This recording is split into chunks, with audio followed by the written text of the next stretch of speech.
My man Rich said he in the panel tonight. So what's up? What's up? What's good? What's good? How y'all feel? What's the deal? Damn, did y'all not hear none of that? Damn, was my audio off the whole time? That's crazy. All right. Well, shit, let's do it again. Let's do it all over again. We'll do it all over again. What up? What up? What's going on? You back in the lab with your favorite neighbor, your man Marq Nash. He is I. I am here. Another great episode of Breaking Beats. Hope this broadcast find you in good spirits, good health, good prosperity. God knows we all need it. You already know what it is. It's a hip hop political sports show with a comedy twist. We're gonna let the jokes fly because life is serious enough. Happy Father's Day, Juneteenth to everybody. We close to Are we? Are we closer to it, bro? Are we closer to it? How we close? What happened? Because I missed that. Some news broke on that because I follow Spencer and I follow Bud. I ain't heard nothing new. What's new? What's the new information? How we get closer? Somebody let me know something. Yeah, man. Happy Father's Day to all the fathers out there. Hey, look, I know something. I remember before I was a father, I remember somebody used to people used to tell me Happy Father's Day. Okay, yeah. So the whole shit was dead at the beginning. But yeah, I remember before I was a father, some people used to tell me Happy Father's Day. I was like, I ain't got no kids. They was like, man, we all somebody daddy. I was like, no, I'm not. Don't put that on me. The hell is wrong with you? Like I'm just gonna be a deadbeat daddy and I know it. Um, yeah, yeah. So my audio was off in my intro this morning when I just started. But look, I'll say it again. Father's Day probably is one of the most neglected holidays in America. Why is that though? I don't know. I mean, you need a father, right? It's always crazy when I hear people like in America, man. You lucky if you get a tie or or they take you out to dinner or you know what I'm saying. Most dudes on Father's Day, guess what they ask the fathers to do for Father's Day? Babysit. That's what you get for Father's Day. Come get your kids if you're lucky. Most dudes don't even get that. On Father's Day, man, you also, man, they be trying to put you on the grill. I'm like, no. I'm not cooking on the grill. I had this running joke with my wife. I said, That's why the dads always die before the mamas, because y'all got us on the damn grill every damn holiday. Shout out to everybody pulling up. Kwame Serene in here. She said, Happy Father's Day, Mark. Thank you, ma'am. I appreciate it. Reggie said, Salute my peoples. Other Clip said, Happy Father's Day and Juneteenth, neighbors. Absolutely. I never understood that. Why is Father's Day always neglected? Anybody know in the chat? Matter of fact, let me see if I can open the phone lines. I don't even know if I'm gonna open the phone line. Matter of fact, yeah, I'll open it up. We'll open it up. Yeah, man. She said, That's not true. I got my dad a Brightland. Damn. This year? You got a Brightland this year? Damn. I didn't say, hey, look, it's an exception to the rule, Karma. You know, not that I'm just saying the norm though. The norm, dudes ain't out here get most fathers ain't getting no Brightland, Karma. That's a big old factory. Big old factory right there. Nobody's a Brightland? Shit.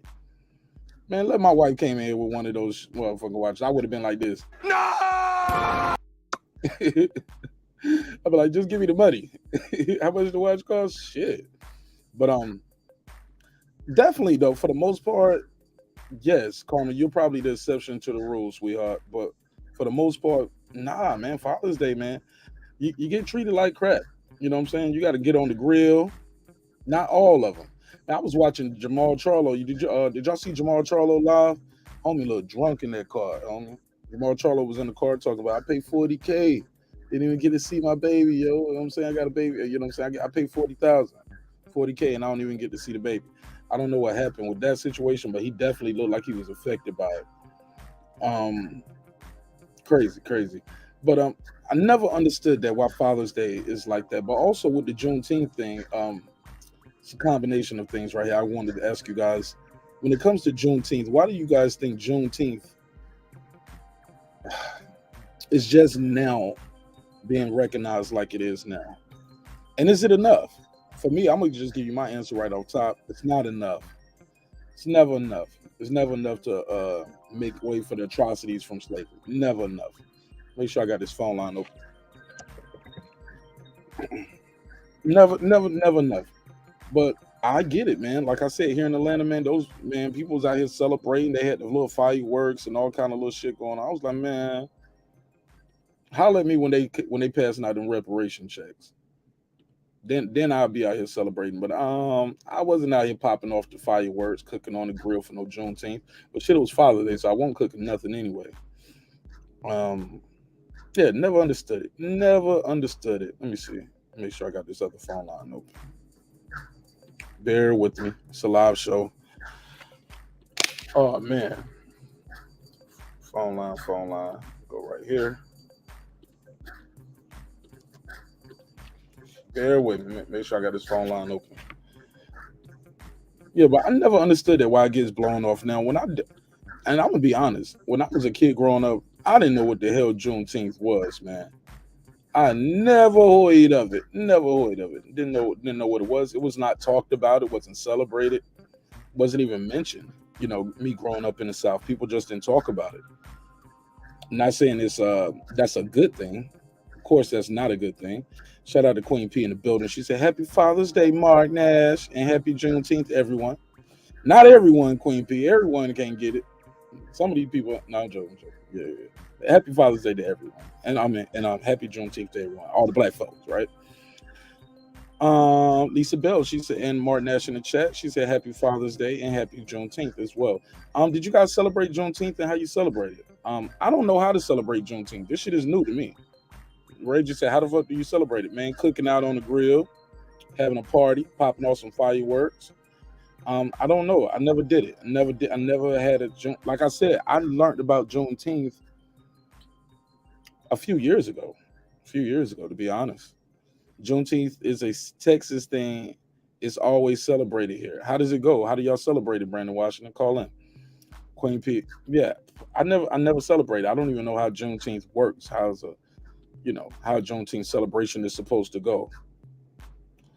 And I'm not saying that I don't care, because I understand the significance of it. But it's almost like Juneteenth. If I'm not mistaken, Juneteenth is the day that I think. Let me pull it up. Make sure I'm doing it right. Make sure I'm quoting it right. That's the day because the slaves were already free. They just didn't know, right?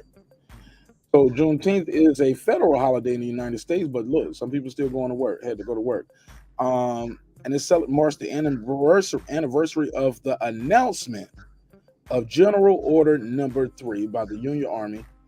The general was Gordon Granger on June 19th, 1865, proclaiming freedom for enslaved people in Texas. Originated in Galveston, the holiday has since been celebrated annually on June 19th in various parts of the United States, often broadly celebrating African American culture.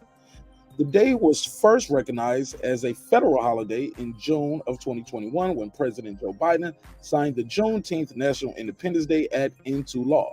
The Juneteenth flag is a symbol of the Juneteenth holiday. Where's the Juneteenth flag at? Hold up, let me see it. Oh shoot, I never, bro. They got a damn flag and everything. Did y'all know they had a Juneteenth flag? This flag was designed in 1997, revised in 2000, adopted and wow, they got a damn Juneteenth flag. Didn't even know. Let me share it. Let me share my screen. Let me share my screen. See Jubilee. See, I ain't gonna lie. Jubilee was I thought that was somebody off of one that Mortal Kombat or something or Street Fighter. One that the girl named Jubilee. Oh no, that's Chung Lee. My bad. Um, yeah. So they got a Juneteenth flag. Didn't even know that. So it's new information for me. Look, anytime you want to, I feel like, but I think these are half measures though. This is a half measure by the United States government, and I don't think we should necessarily be so excited to celebrate a half measure. Now, I'm not knocking anybody who's saying Happy Juneteenth and who celebrated it, however you celebrated it. Not disrespecting anybody. Okay, Jubilee was X-Men. Thank you. Jubilee, yeah, she had the power. She touched you, right? Look at Carmen Serene. Carmen Serene, no her shit. Good. Um, far as the, I think it's a half measure, ladies and gentlemen. Like, you can admit you did wrong. You admit slavery happened and you admit it was wrong. How do you make up for it? Come on, I gotta say it. Reparations, man. I'm sorry. I still think those things should still be on the table. This is a half measure. You can't go halfway with it saying, yo, I know we did something wrong. Here's a holiday. Y'all niggas go out there and cook some ribs. Nah, I don't want to hear that. What does Stephen A drop it? I don't want to hear that. Nope. I want to hear that. Nah, man, you gotta do more than that. Do something. Make it right. Make it make sense. She said, yeah, throw a couple dollars in there. Throw a couple dollars on it. He said, salute to the brother that got eclipsed. All right. Lisa Bell, she was like, salute to the queen. What Patricia said, salute to Queen P. I mean, Lisa Bells. That's why I'm at with it, man. That's why I'm at with it. I just really think it's a half measure. Father's Day, I hope y'all got a chance to spend some time with your children or at least talk to them or visit. If you didn't, damn, man, that's messed up. It's messed up. Yeah, man, I'm full-time the father, man. I see my baby every day. Did not have to do any daddy duties today. My wife was all over. She was doing potty training stuff, cooked the breakfast, had the dinner, and put the baby down to bed. So it was cool for me. I talked to my dad. I'm fortunate enough that my father is in my life, and I did get to see him last week. Didn't get to talk to him today, so it was pretty dope. Oh, I got a call. 469, you're on the line. It's Brandon from Dallas. Talk to me. Hello, what up? I see you celebrate Juneteenth and all that good stuff. I'm sorry, sir. I see you talking about Juneteenth and how to celebrate it. Can you hear me or no? Yeah, I thought you said I was celebrating Juneteenth. No, and how to celebrate it. Oh, yeah, I'm curious. Yeah. This is how we celebrate Juneteenth in Texas and how traditionally we celebrate it. We either celebrate it by parades in different little cities, or let's say you have a bookstore, or like we got Pan African Connection, the bookstore here. So they'll do a little celebration at the bookstore, arts and crafts, all that kind of stuff, food trucks, whatever. But traditionally, we have parades. Also, the origins of it, it wasn't called Juneteenth at first. It was called Jubilee Day. Jubilee Day was them rejoicing and being free. And here's the other thing that they did not realize when they let them free. When they freed them, all the slaves thought that they were going to be rich, like the white man. They didn't understand how the white man made money. They didn't even have a concept. They just understood that all of the white men that they came in contact with were better off than they were, so-called rich. So in their minds, all the slaves thought that they were going to be rich because they would let go and basically say, you free now, you like the white man. So a lot of these concepts that we do not understand, that these people were really like, can you imagine, I hate to say it like this, I'm just going to say animal. Can you imagine letting a wild animal who's not been in the wild for hundreds and hundreds of years and turn them into the wild and say, okay, go fend for yourself? That's the position that we were put in. We had no concept of time. We had no concept of reality. We had no concept of money. We had no concept of clothing. We had no you got to remember, we had no concept of anything but these people taking care of us and working. That's the only concept we had. We had no concept of God. The concept of God came from them and what they gave us. We had no concept of education, knowledge, even nothing that we had nothing till they gave it to us. So that's why I always say everything that we are here in America, everything we are in the United States, is because they shaped us into being this.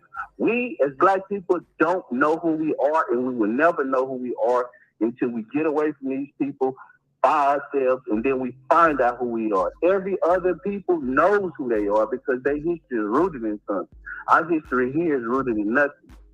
So that's all I want to say, man. I'm probably going to jump on the channel, but yeah, it's deeper than what. Can I reply to any of that or no? Or you go, I'm sorry. I'm sorry. Go ahead. What's up, bro? Rewind. You got a couple questions from the chat for you. Carmen said, "Are you from Dallas?" Brandon, are you from Dallas? Okay. Brandon from Dallas. Yeah, tell Carmen that Megazar is my little brother. Megazar says she can hear you. Megazar is his little brother. Clip said, "What you think of that Juneteenth flag? Can you see the screen?" I've seen it before. No, I can't see the screen, but I've seen it before. I mean, I think that anytime that you're doing something that's of significance, you should do a flag, a coat of arms, something that gives you some type of sovereignty. So I'm always supporting it. Everybody else got a flag. You go in all these fucking places, they got their own flag. So why not? Okay. We should have more flags. Reggie said, should Juneteenth be celebrated with boxing matches? Here's the thing. Juneteenth should be celebrated with anything excellent that we doing, that Black people are doing. So whatever we doing that's excellent, we should remember that our people in Texas worked 2 extra years for these wicked people, and they were not freed until an army general with a gun came with paperwork and said that you were free, and they had to enforce that with the Union Army. So yes, Reg, we should celebrate anything tied into the jubilation of our people. We probably should do better calling it back Jubilee Day, because we understand what Jubilee means. I ain't gonna lie, break it down for me. Remember, I said Jubilee. That sounds like somebody from Street Fighter, but it was X-Men, according to Karma. X-Men. I remember I know what jambalaya is. No, Jubilee is basically an old term where they use for happiness and excitement and, like euphoria almost. Everything to them was Jubilee. Why they just didn't say happy, excited, or euphoria? Because that's the term that they used back in the day, Mark. Fair enough. It's just the term that they used. But I like Jubilee myself because it ties into freedom and that kind of thing. And I just think we should always remember this. I didn't do a good job of today because I gotta do what I had to do for Father's Day. And me and my son didn't get a chance to really. I watched a little documentary getting ready to show him. By the time my schedule was lined up, it was time for me to go to work. So, but yeah, teach your children about all of this because it's a deep history. It's more than just they freed the slaves. It's deeper than that. They have old slave recordings of the slaves who were freed on Juneteenth, and they talk about it, and they talk about their psyche, their mindset. Go listen to some of those old slave recordings and listen to the psyche of the slaves, and then you'll see the wicked atrocities that was bestowed upon our people. Listen to those people talk how they worked from sun up to sundown. How some of them will work some of the masters were so evil that they would work them in the middle of the night. They would work them till they fell down.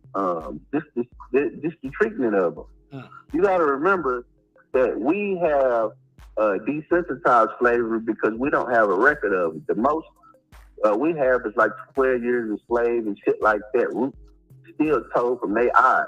But when you read the accounts of the brutality of their history, you couldn't show that on film. We would be crying, throwing up, all kind of shit all at the same time because of what these damn human monsters did to us. And they left us in this state. That's the thing. They didn't do nothing to you. Can you imagine beating on the people and beating on the people and beating on the people and beating on the people and taking from those people and exploiting those people for hundreds and hundreds of years? What you think you're going to have? When you finish beating up on these people mentally and physically, targeting these people, doing everything you can to hurt these people just because you don't like them based on what they look like. So guess what happens? Guess how these people started to act? That's why I don't get upset when I see us and how we treat each other. I wish we would treat each other better. But if you have the people who dominate you treating you worse, how do you think you're going to treat each other? If your mama beat the shit out of you when you were a child and didn't show you no love, how you think you're going to treat your siblings that's below you? Most of the time, you dominate them and beat the shit out of them based on the behavior that was granted to you. That's the same thing that's happened to us as a black community. So we should look at each other as sick, and we should wonder what we need to do to fix each other. And when we see each other, we should know that's a sick person in front of me. Go ahead. I'm listening. I'm learning. Go ahead. Continue. Oh, yeah. So basically, that's why I'm always big on unity and us teaching each other. Anytime we get around each other, to have our behavior be nothing but love. Because it's easy when we come around each other, it's already tension, and it's because of the weight of the world that we carry with us. A lot of people can't understand that and say, man, that must be a hell of a thing for y'all to carry it. Yeah, we carry it because it was put on our back. Somebody else told me that I was a target. When I watch my people get targeted based on their skin color, and then they write these whole manifestos about my people and why my people is this and why my people should be targeted and why my people should be taken off the face of the earth. You have some people that have written studies to say that the black people were so retarded, which is a word we can't use, but that's the word that they use, were so retarded that instead of, you had some people say, feel sorry for the black people, instead of enslaving them because they got a dumb mind, take care of them. Then the other side was like, no, they so dumb, they should be made into farm agriculture tools. They should be treated like that.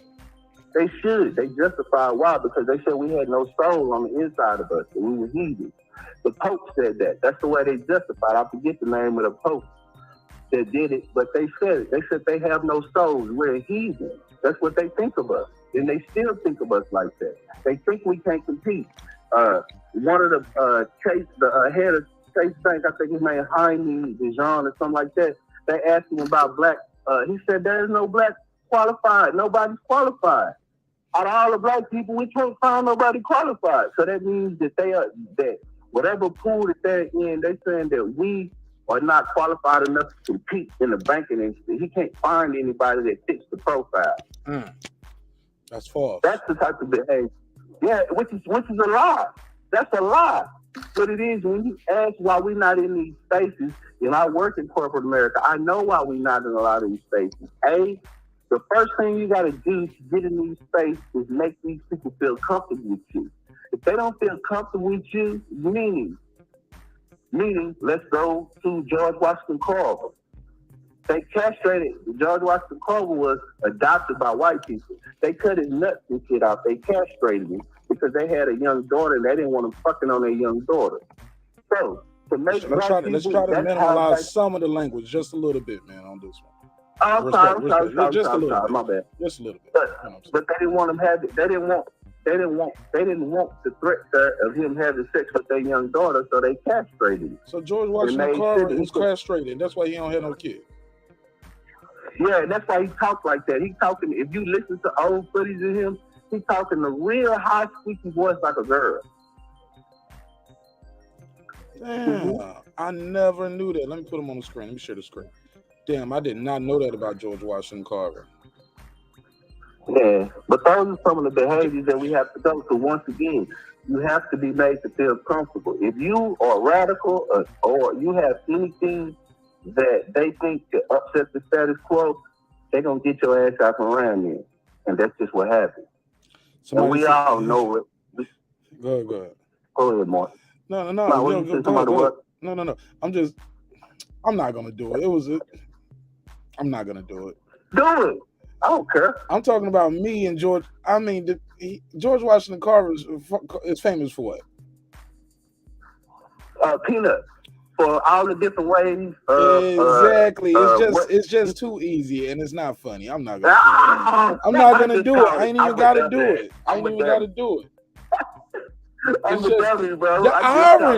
The irony of the atrocity that had to this man with his nuts and what he became.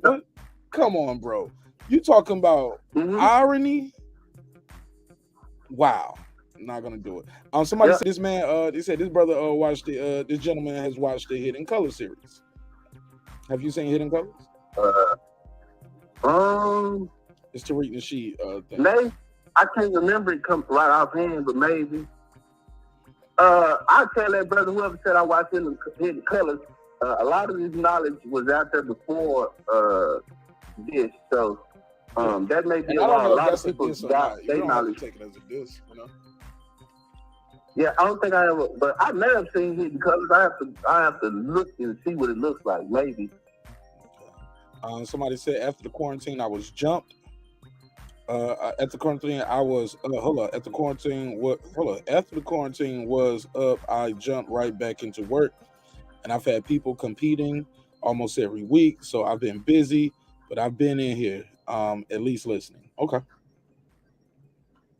appreciate it, DB. The gentleman has watched it in colors. Another ironic fact about the people from he said the islands off of South Carolina is due to their isolation from the mainstream America. The blacks on those islands were some of the only blacks in America to left cliffhanger to what? To preserve their Geechee Gullah language and traditions. What do you say about that? Yeah, that's true. That's what Clips was talking about when he was talking about Geechee Gullah, and when Calico and them be talking, all of that whole coastline is tied to the Geechee Gullah. But I think most of the slaves, that was one of the main ports of the slave trade was, I believe, in South Carolina. I believe 90% of the slaves came through. I forget the name of the port, but I believe 90% of the slaves came through the ports in South Carolina. So, yeah. DB told Reggie, he said, "Come on, man, let him live." Laugh out loud, you cold. Let who live? Horror shop? Struggle shop? Never heard of it. Nah, man. Tell him to let dead men rest. How about that? And then tell Reggie to leave him alone.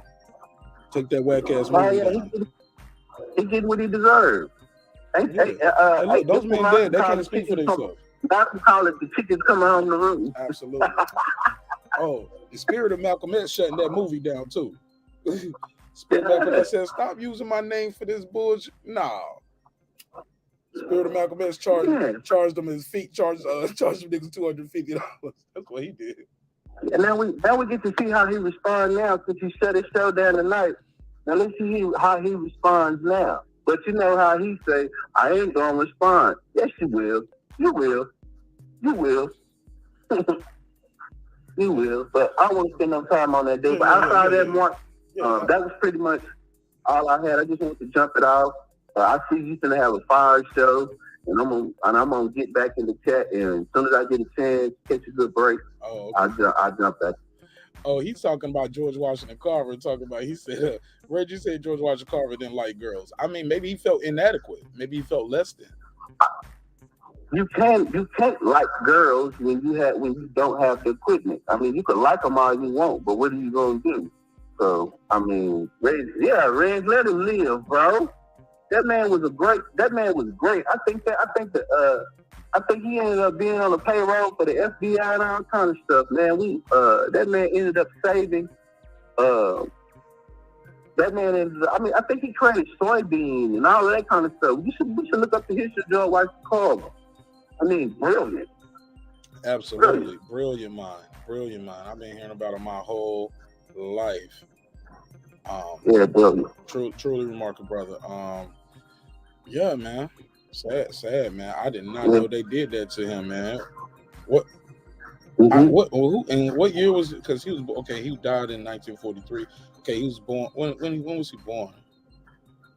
Okay, I believe in the 18. They ain't even got no date right here. It just got a place on Wiki on Google. They say he was in Diamond, Missouri. I was like, what year, nigga? We don't know. They ain't even got it up here. They just got the date he died. Let me see if they got it. He got his birthday up here. They got somewhere. Brilliant man. They got it somewhere. They got a C. I never even seen this on a birthday. What is this? What does that little C mean? 1864, but they ain't got no month or no date. How about that? That's crazy, right?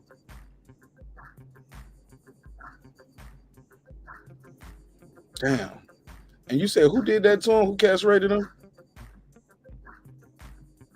Let me see if I can find it right here on the screen. I did not know they did that to him. That's crazy.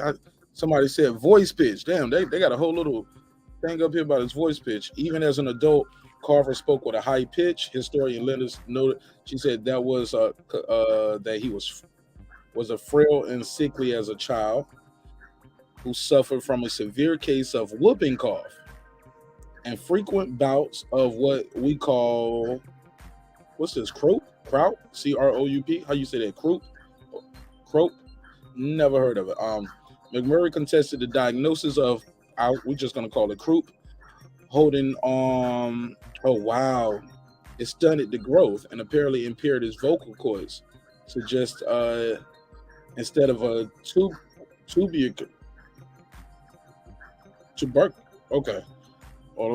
infection. Okay, so he had some kind of pneumonia type thing, but frequent infections, blah blah blah. Okay, so he had a bad cough and things like that was going on, and it stunted the growth of his vocal cords. That's why his voice was like that. Wow, I did not know that. New information for me. I'm learning. Yeah, I'm here to learn. Brandon Washington said some interesting things that, man, I appreciate Brandon calling in. He said no record of his birthday. Just the years known. Right. I just found that. So someone said they don't know. Right. I just see it's for circa. Right. Circulating. Okay. Somebody said DB, they really screwed up his legacy and potential indigenous offspring as well. Absolutely, DB. Look, it's a book out there. I've talked about it several times on the show. I did a paper on this when I was back in school in college, man. And this book right here is truly phenomenal. They got a documentary on this on PBS as well. It's written by Douglas Blackman. I'll challenge you guys. Look, if you don't want to read the book, I get it. But and this book jumped out to me. When I tell y'all, I went in the library. I knew I had to do a report on something. I didn't spend no time on it. I went down the aisle. I walked down the aisle, grabbed the first book I saw. I didn't even know the title of it until I was at the counter. You know what I'm saying? Checking it out at the school library. And when I saw Slavery by Another Name, I said, oh, man, God know what I like. Let's hear it. And then I started reading the book, and I'm doing my notes, and I'm writing my essay and things of that nature. And blew my mind. Slavery by Another Name is about the re-enslavement of Black Americans from the Civil War to World War II.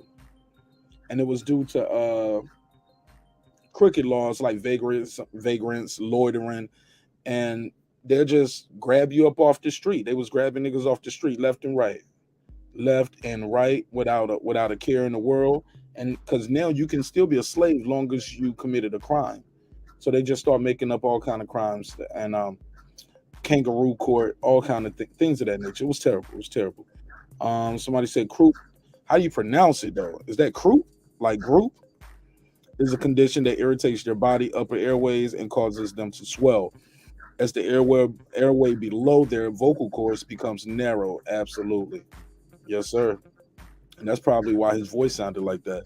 She said, true. And Marq Nash, you might have to find out about the castration somewhere else. Wiki isn't going to talk about it. Okay. And she said, make sure, yeah, thank you, Queen P. Make sure the background noise and speak. Yeah. Speak to the people where your name, where you from. Absolutely. PGA said, Wiki ain't going to talk about that castration BS. No record of his birthday. They don't know. Okay, did I do all of these? George Washington Carver is responsible for countless peanut allergy deaths, though. Just saying. What? What you mean? How? Explain that to me, Clips. You say he's responsible for countless peanut allergy deaths? Just saying. All right, man, explain that to me. Off limits, no hate on the legendary George Washington. Absolutely, no hate, no hate.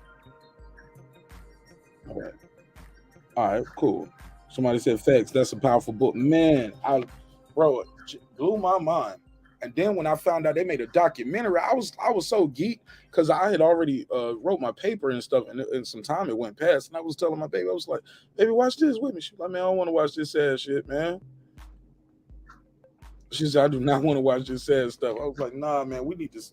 You got to watch it. It's gonna blow your mind because the historical the letters are there. People are writing letters to the mayor, to the president, to telling these people like, hey man, my brother got arrested for spitting on the curb. I ain't seen him in years.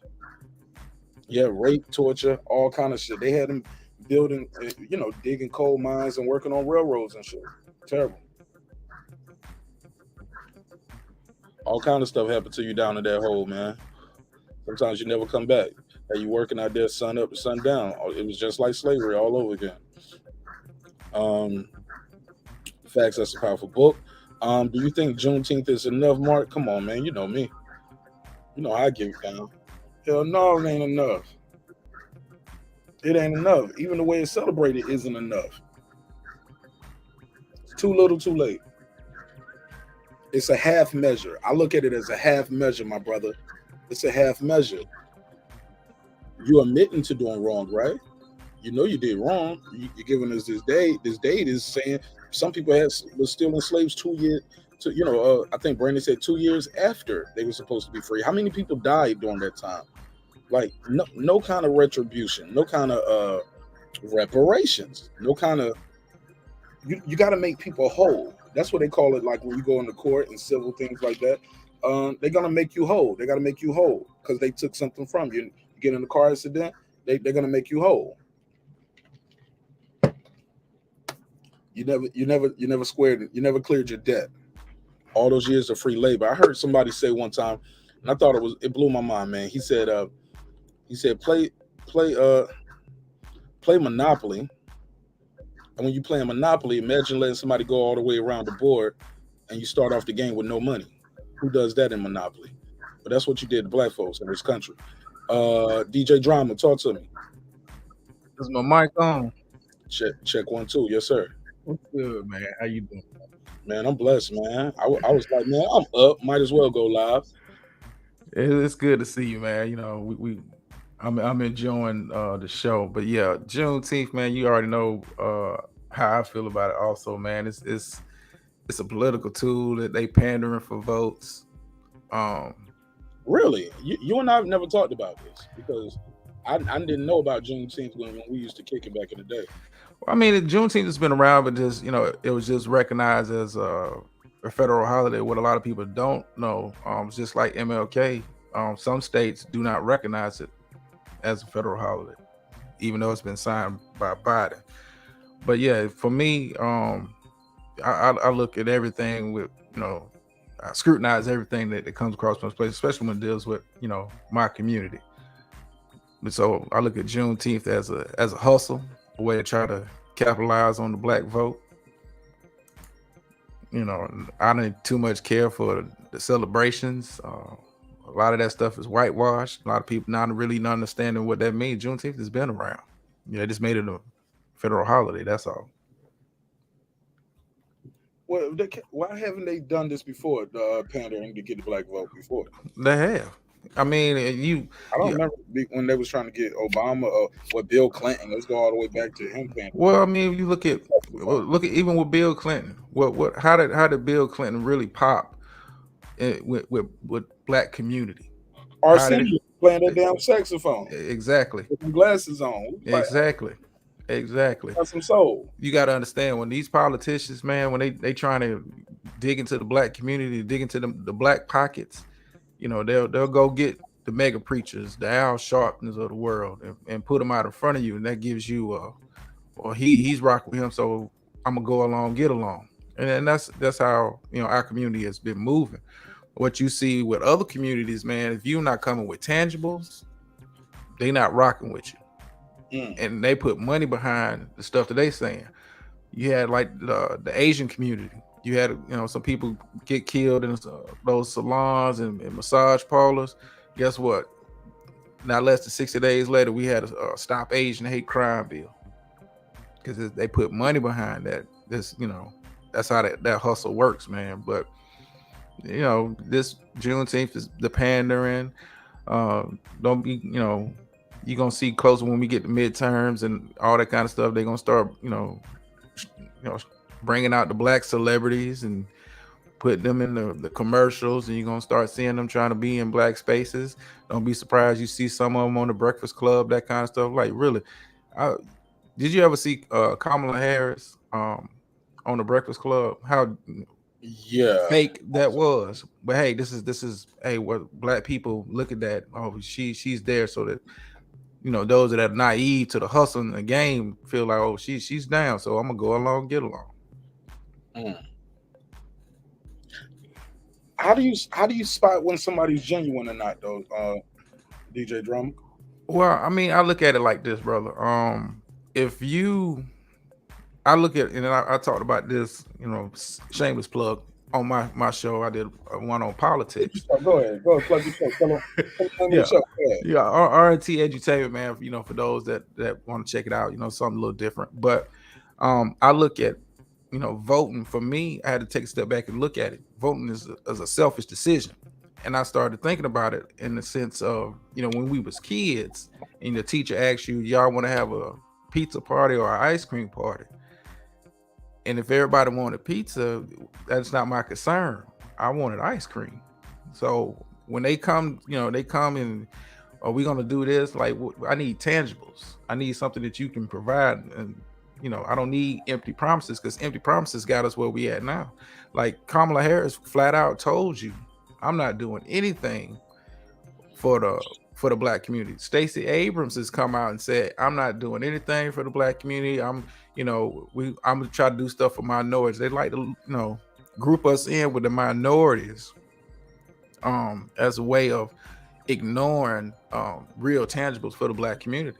You mean to tell me that the Jewish community can get reparations? And here's the funny thing: when I was doing research on that for a show, not only did they get reparations the first time, they went back 2 times. I want to say back in like 2007 and 2009, went back and tried to get more reparations and was denied. You niggas try to double dip. Yeah. Okay. They got the initial reparations, but you know, they came back years later and was like, hey, we need some more. Now, you mean to tell me that you can send billions, and they've been sending billions of dollars to these foreign countries for aid and supporting them in wars, but you can't cut no check? I don't want tangibles. So when you know, these politicians come to you, if they're not talking about tangibles for you and your community, I don't, you know, my vote is my vote, and you got to earn it. I've been hearing that a lot, but even still, though, how do you make them earn it? Like, you're just one man, though. Right? Well, I'm just one man, but I like to, you know, kind of, you know, influence those that in my circle of influence. Like, hey, you know, start looking at what these candidates are about. Don't just think, you know, they stroll out a black face that they got your best interest at heart. I was, researching for a show I got coming up, kind of like double backing on the politics stuff.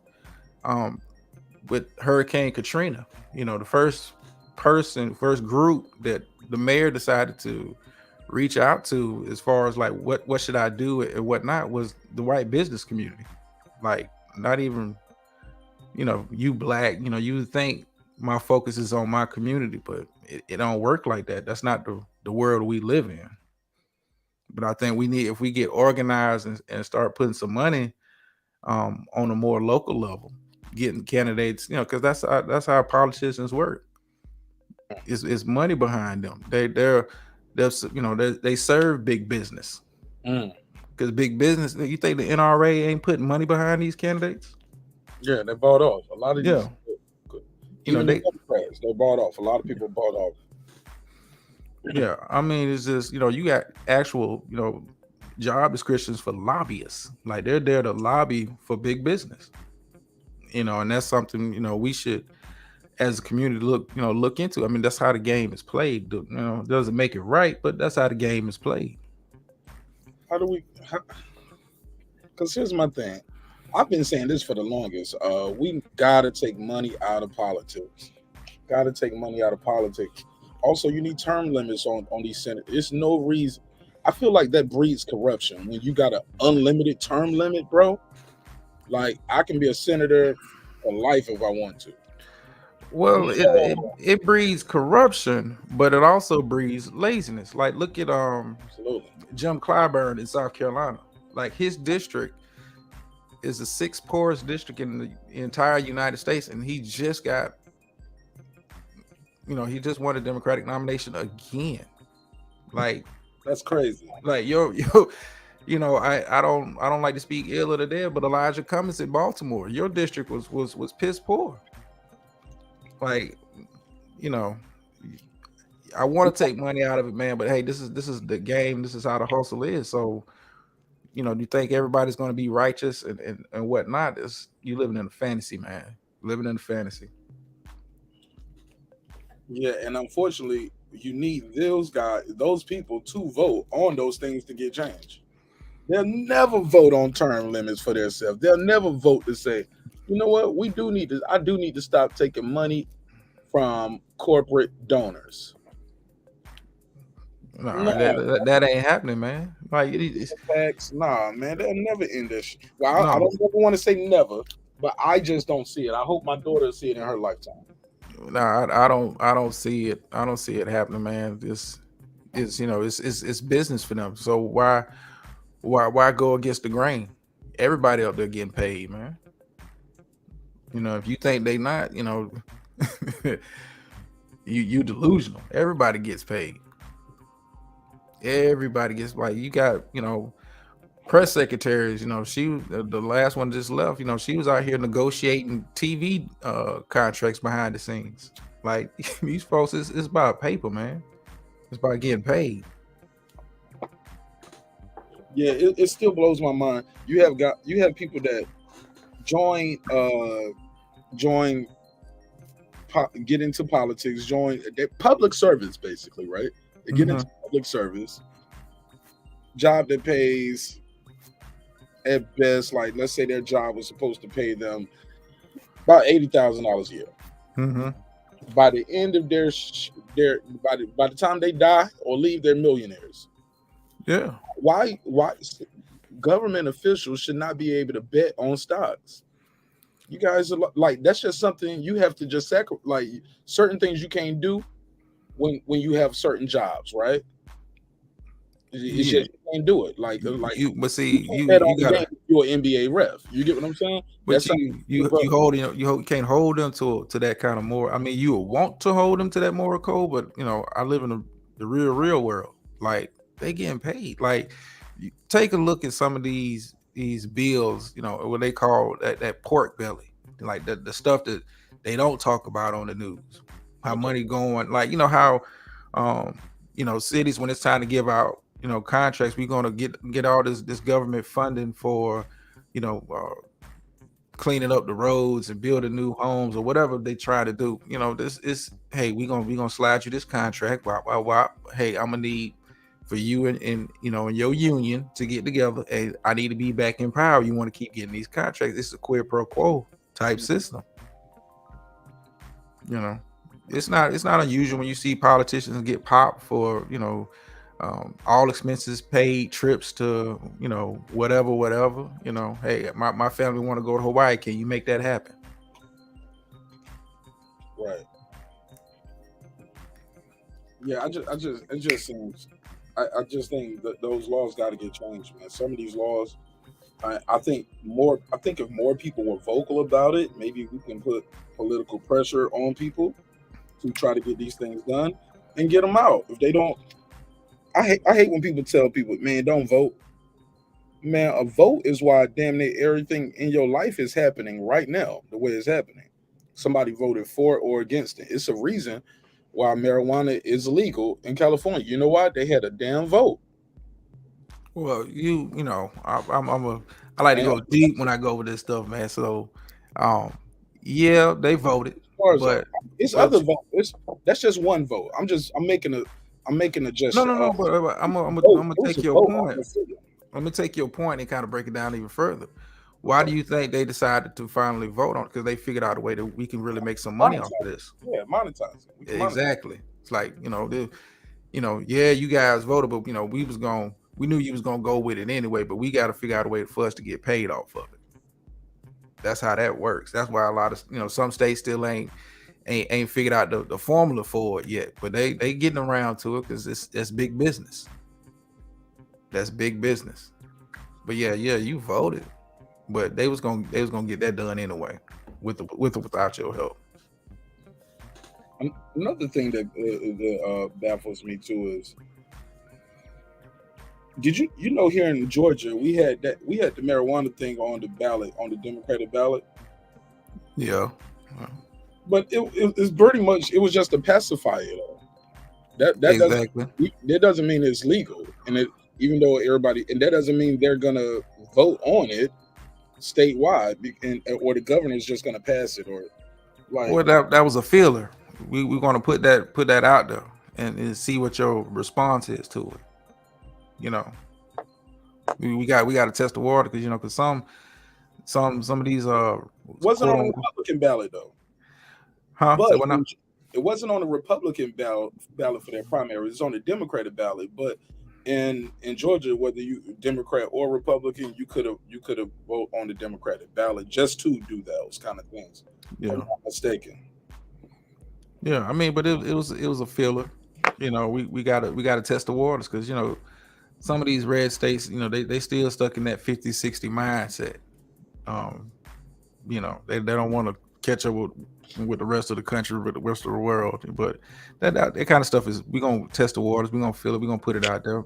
You know, propositions such and such, see if y'all really down with this, and see how far we can really take it. What do you think about people when they tell you not to vote? I tell them to vote intelligent.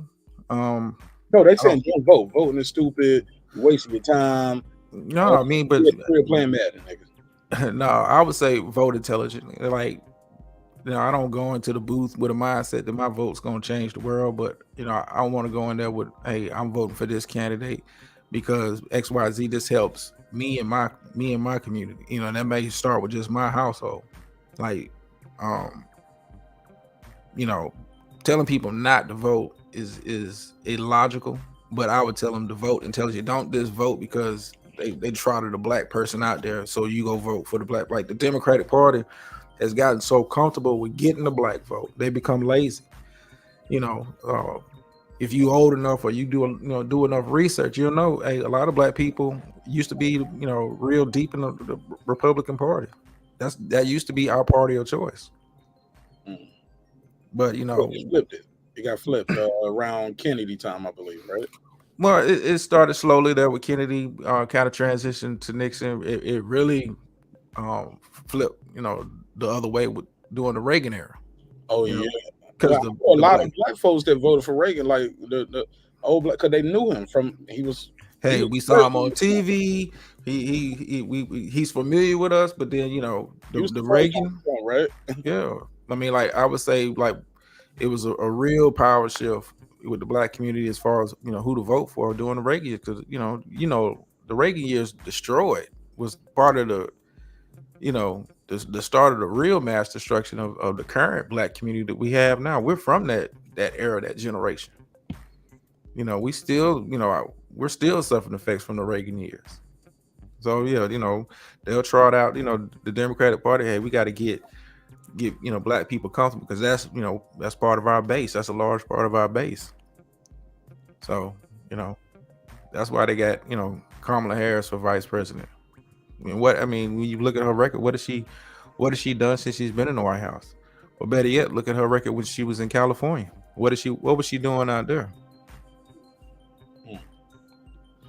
You gotta, I tell people, man, vote, but vote intelligently. Like start looking into these people. Like what are they really offering you? What are they trying to offer you? Don't go with the sales pitch. Don't be wooed by somebody showing up on the Breakfast Club giving you some filler. I listened to Tupac she was capping too about smoking a joint, because the time she was in college smoking a joint, listening to Tupac. The math wasn't mathing. He wasn't out yet. But hey, I'm saying Tupac is, hey, that resonates with the black community. Like they was to ask her, what was your favorite TV show? Like, who am I trying to talk to? Like she watched Seinfeld, but she'll say Barton. So, but here's the other thing too about the sister though. When I was talking to my wife the other day, I was like, a lot of people do give her a lot of heat saying she hasn't done anything, but she's not the president. She is the vice president. What exactly would you like her to do? Well, I don't want her to do anything. My expectations was not for her to do anything. Like, the vice presidency is, window dressing. You're just there. You're like the axe in the glass case, breaking case of emergency. That's it. You're not pushed. Like if she has a role in the Senate, she's the tiebreaker vote in the Senate. She also. Oh man, that's semantics, man. That ain't no real authority. She ain't. What vice president you've known that has been very critical in getting stuff done for anybody? I mean, so why bring it up? Because she is the vice president. She's but see, this comes from the people not being at. Her power is wielded if something happens to the president. You can't go to your job as the assistant manager, and be like, yeah, what you did as assistant manager, like, nigga, it ain't my shop. Well, like I said, but check this out though. The reason why she was picked, like if I'm, trying to placate to that base, like she works for me. She's the black woman. I'm trying to get the female, the woman vote. I got the black woman, and she don't really identify as black, all the time, but she goes across a lot of multi-ethnic, whatever she's trying to be for that day. But you look at the dynamic when Obama was running for president. I got to get that white male base. So I'm gonna pick Biden because he makes them feel safe. He makes them feel comfortable. Like I have no expectations, but like I said, I like to think that I'm politically educated enough to know that you weren't gonna do nothing anyway. But for folks that don't know, like, oh, she's up there and we gonna have changes and she's gonna be able to do this. Y'all lost in the sauce. All right. Reggie, shout out to my guy Reggie Owens just put up. Reggie, I want you to know I have an expectation for our conversation, my brother, off gate. Man, I know what you mean. I ain't gonna run nobody off, but it's no. I'm on that's Charleston White quote. That's a Charleston White quote. Oh, you thought that nigga? I have an expectation for our conversation, my brother. Like, yeah, no. No, you can't run this dude off. This is my dude right here. I know a homie right here over 20 years in real life. No, he good, man. He good. What's going on, bro? What's up, man? I just want to say this because everyone seems to have a criticism of a black politician when they get in office, but the standards seem, especially amongst black people, when speaking politically, why are the standards different when it's what attract towards a black political base and when there's black politicians, but the same standards ain't held for white politicians and the rhetoric they spew? Why is that? Why is Kamala taking certain criticism and every other vice president has been ignored in history? I think nobody spoke about Dick Cheney, who is probably one of the most well-known recent vice presidents, who was a big-time piece of shit. But when they see this black political figure getting here, black people have all the negative criticisms that come with it. Okay, well, I'm gonna speak for me. You know, I criticize everybody in office because I feel like your agenda is not helping people. You know, being in public office is supposed to be, you know, you're a public servant. You're supposed to be serving the people, serving the community, not serving yourself. But I think, you know, we don't discuss the Dick Cheneys, the Dan Quells. We don't discuss them in our community because, you know, at the end of the day, we just look at them. Oh, they're white. They're gonna do what white folks do, and that's uneducated to a degree. But it's like, you know, we gave Obama so much criticism because we, you know, innately thought he's black, he's gonna do stuff for us, and that's not what we got. So, you know, that's just kind of like my answer. Like I criticize them all, black, white. Like, what can you do for me? And I don't think that same criticism goes around, and that becomes a problem with black political bases. The black community ain't a political community. It's a community you can run to excite and ignite during political cycles, and that becomes a problem. Black people don't demand shit. They wait for the months of elections to want to demand shit and come up with all new sorts of things. Now that this election has passed, where are the demands? Organization, grassroots efforts from black communities. They're nowhere. Got right back to doing what the fuck they've been doing. And that becomes the problem. You can't focus the problem in just on the political parties and this and that. The organization has to come through black folks who become silent because they're not really serious about politics. And that's why I get on here all the time and talk politics, or hear people want to engage in politics and they don't know what the fuck they're talking about. You look at this current political cycles for these primaries, turnouts are low as fuck. I went out to vote. I ain't see nobody in my age group, and I sure in the fuck ain't see nobody black. And I can drive around and I don't see it. And across this country, you have a tax. Huh? Did you early vote or did you go on election day? I went early vote, and I drive by the booths all the time, and I don't see it. Yeah, I did early voting. I always do early voting. And I went on the day of this, and it was a ghost town out there. All across the country, turnouts are trash. But people wait till things become ignited and excited. I see white folks at these polls. I just don't see us. But when people wait till things get ignited and excited, and then you can go on certain platforms, a campaign, and start to rile up a percentage growth of people to want to engage who fully don't understand what the fuck going on. And that becomes a problem within the black community, where people cry, oh, they did a McDonald's commercial and they rap trying to get us. Well, you got to do this to motherfuckers who ain't engaged in shit. You can do country music for the white folks who ain't engaged in it. You have to stay engaged. Yeah, you do. Motherfuckers are just gonna be sleepy ass people, and you only wake up to eat them. I agree. Now, why do you think that us as a community, we're not focused? Because I think voting on the local level is more important than the presidential race. Voting on the state level is more important, because that's where the stuff that's going to. But the elections I'm talking about are local elections. People want to this shit.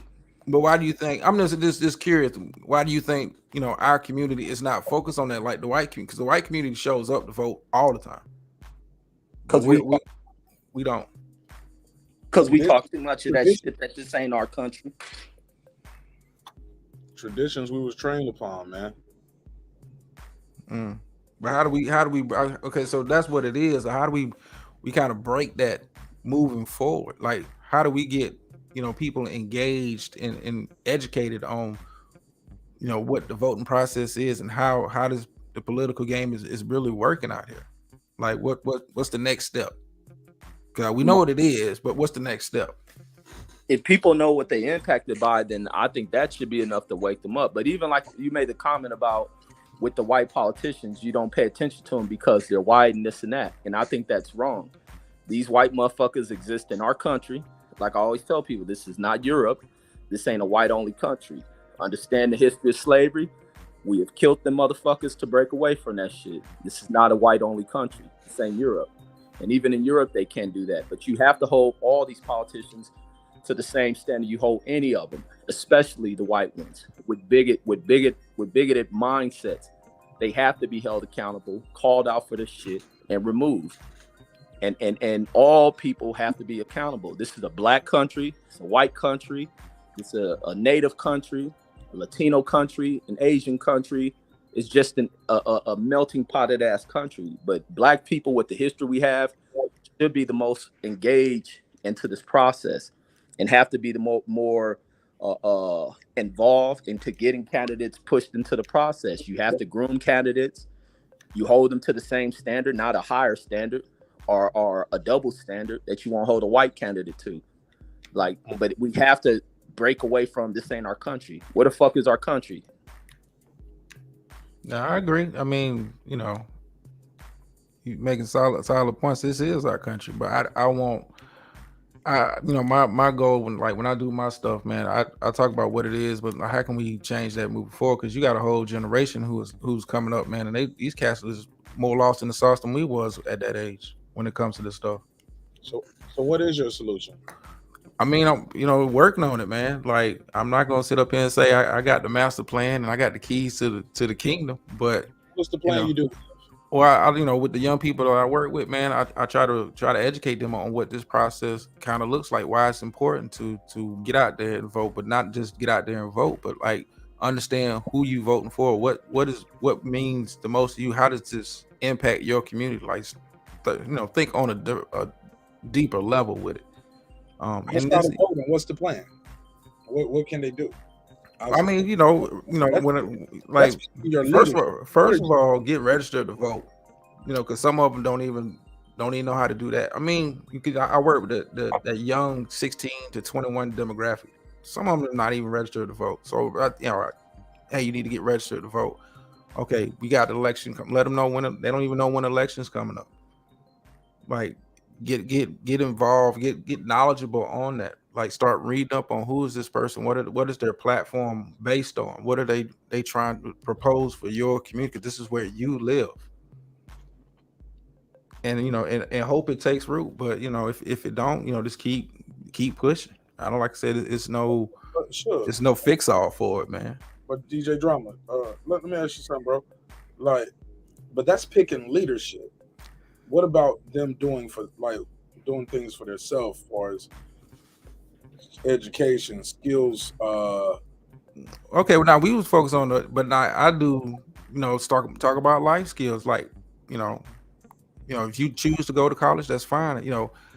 Those young men that college is not their future. Hey, I try to push them towards, hey, go to trade school, learn a skill.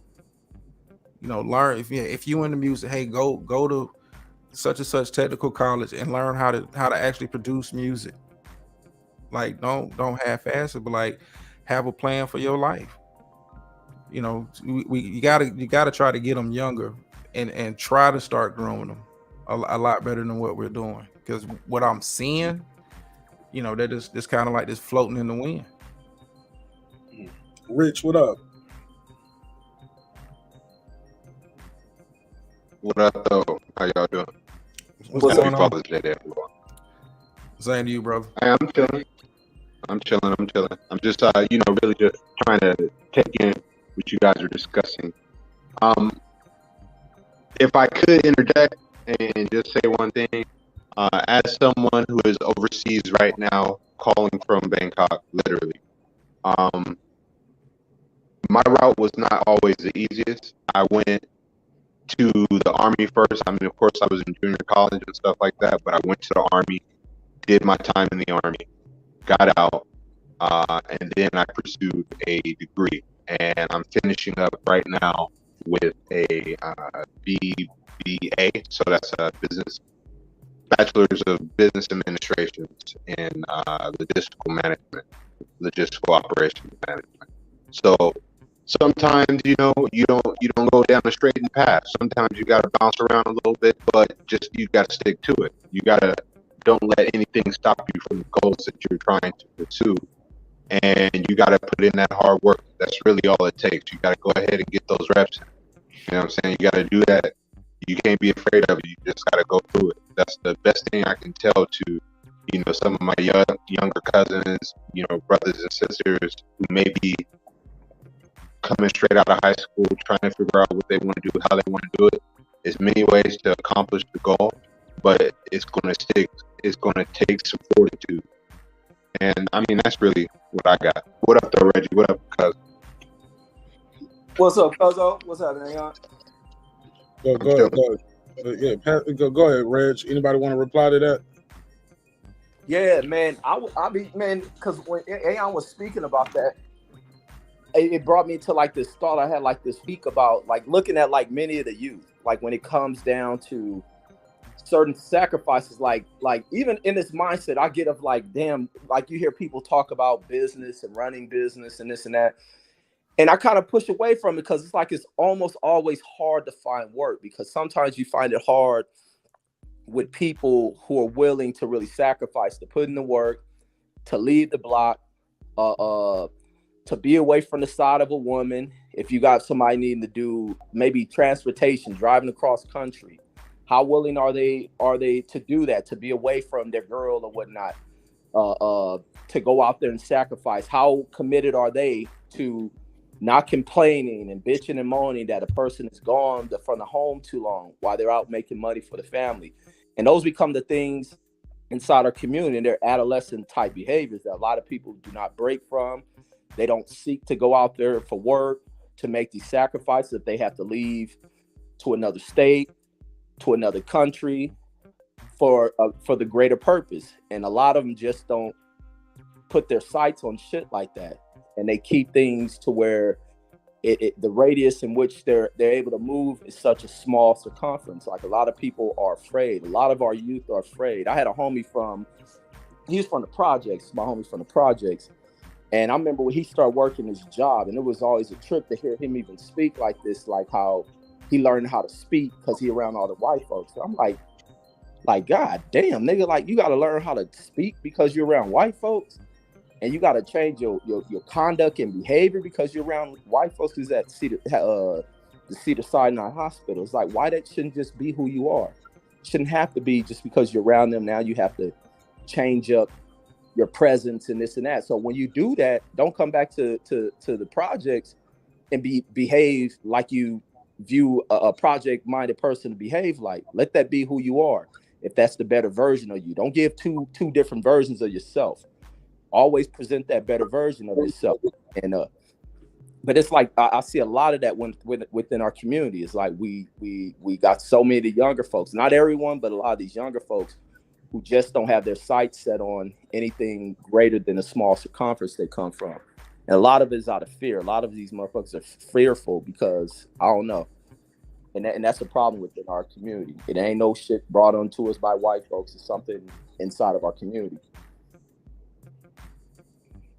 Well, yeah, I agree with the fear part. I would also piggyback with say a lot of young people, you know, especially like the ones I deal with, simply just haven't been exposed to a lot of stuff outside of, you know, their norms, you know, day-to-day stuff. Like, you know, I had the opportunity at a young age to travel across country, travel, you know, to different countries. You know, being in the military was a different experience, you know, being around. Like some of them don't know what it's like to live different places, let alone go different places. Like it's just, I think we expose them to more. It broadens their horizons, and you know, it can be helpful. I mean, but you know, it is what it is. At the end of the day, you just do your best with them. Transcendent Sports, what up? What up, Carlos? What up, brother? I just want to say, whoever is a father in this panel, happy Father's Day. And I hope you guys bring love and joy to this day and to your family and to your kids.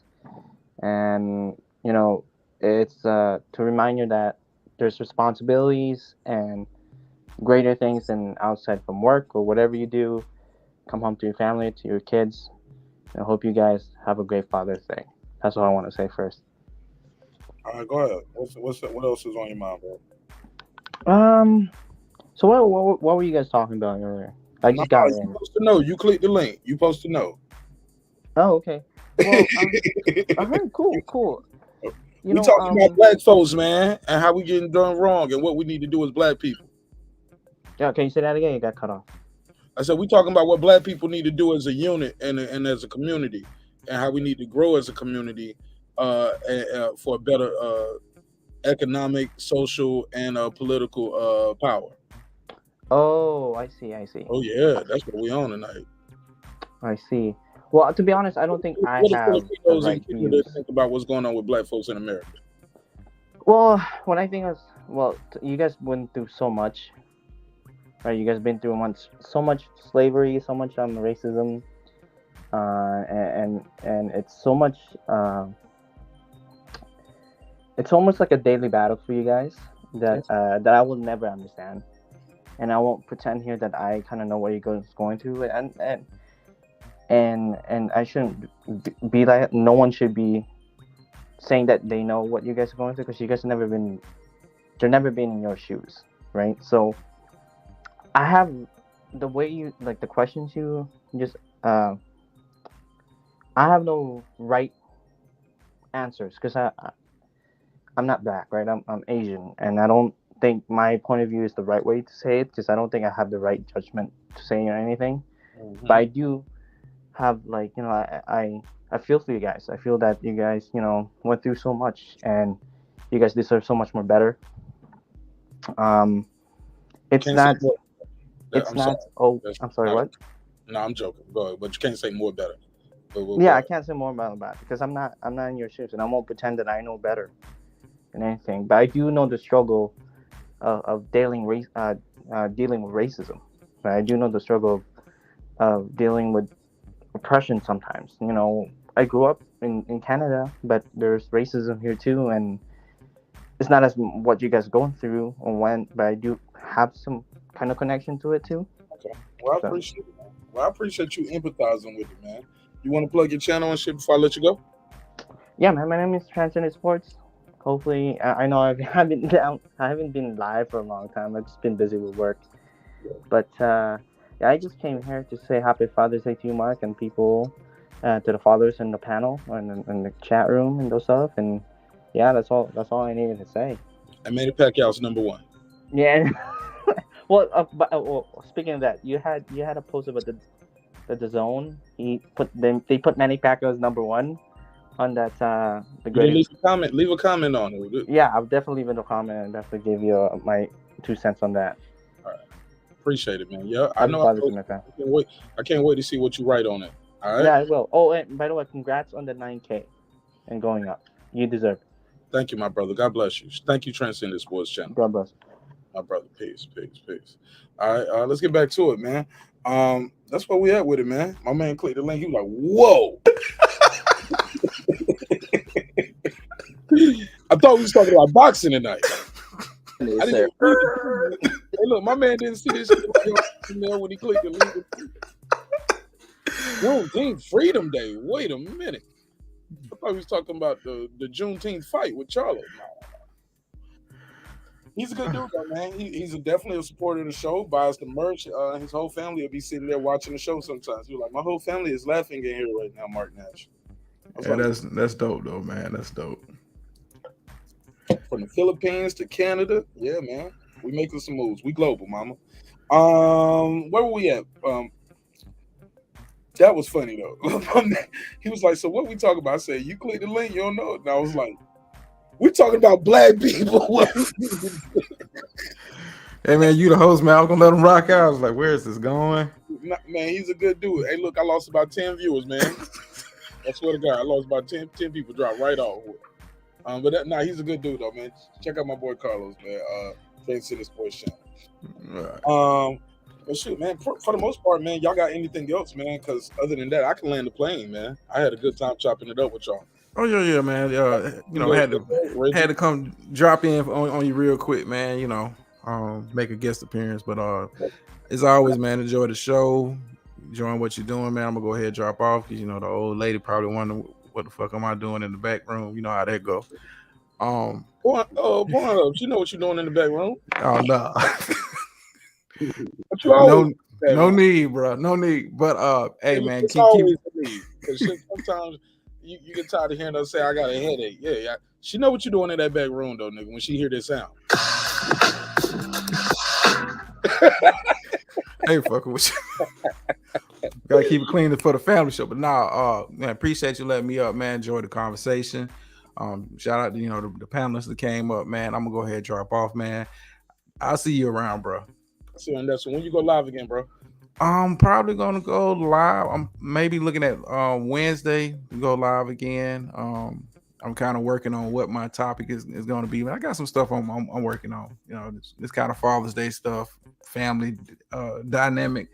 I want to kind of dive in that on my next show. But I'll check it out. But I'm put the reminder out there. So I know you'll be in the chat, man. So we gonna rock out. We gonna do what we do. All right, man. You gonna have the open panel, or you gonna do a monologue? No, I have the open. It's really an open panel, but like when I have the link, nobody wants to hit. They just like to just let me get my bag off. So, but I mean, I have an open panel. Anybody's free to hit the link, man, and chop it up. Pull up next time, man. Okay, yeah, man. So I'll probably do some Wednesday, if not Wednesday, probably Thursday. What time you go live again on the East? On the East, be like probably about 9 o'clock, either Wednesday or Thursday. But I'll put the reminder on my channel. I like to plan ahead. Ain't gonna drop no live. Man, your shit be booming, man. Look, I remember when I had about 150 subscribers, I did not have 80 people in the room when I had 150 subscribers. I mean, I try to, I try to give them different stuff, man. I'd like to give them different stuff. Not the same old, people just cussing online. Like let's have intelligent conversations about something. So absolutely. But yeah, I'm gonna go ahead and drop off, man. Hey, I see you around, bro. Man, appreciate it. God bless you, my brother. Give my best to the wife. All right, will do, man. Same to you. Yes, sir. All right, man. Shout out to my boy DJ Drama, man. I know DJ Drama from the Army days, man. We served together in the Army. He moved me down here to Atlanta, let me stay at his house. Got me on at the airport, and I stayed with bro. Bro picked me up on December 23rd. February 27th, I signed my lease to my apartment. I ain't never looked back. You know what I'm saying? But good dude right there, man. Known him for, like I said, over 2 decades. Almost 2 decades. Where we at with it? Hey, are we all veterans? Yes, sir. Yes, sir. Everybody that's on the panel right now is a vet. That's right. Yeah. You and my other homeboy as well. All right. Well, Carlo though, he's in the Manny Pacquiao army. Other than that, though. Oh, okay. Yeah. Well, I just want to say a good who. You know what I'm saying? Who? Hey man, that shit had me dollars, nigga. That hood shit. I feel weird saying it right now. You know how ashamed I was, Rich. I was like, yeah, hood. That should be language for me. Say, oh.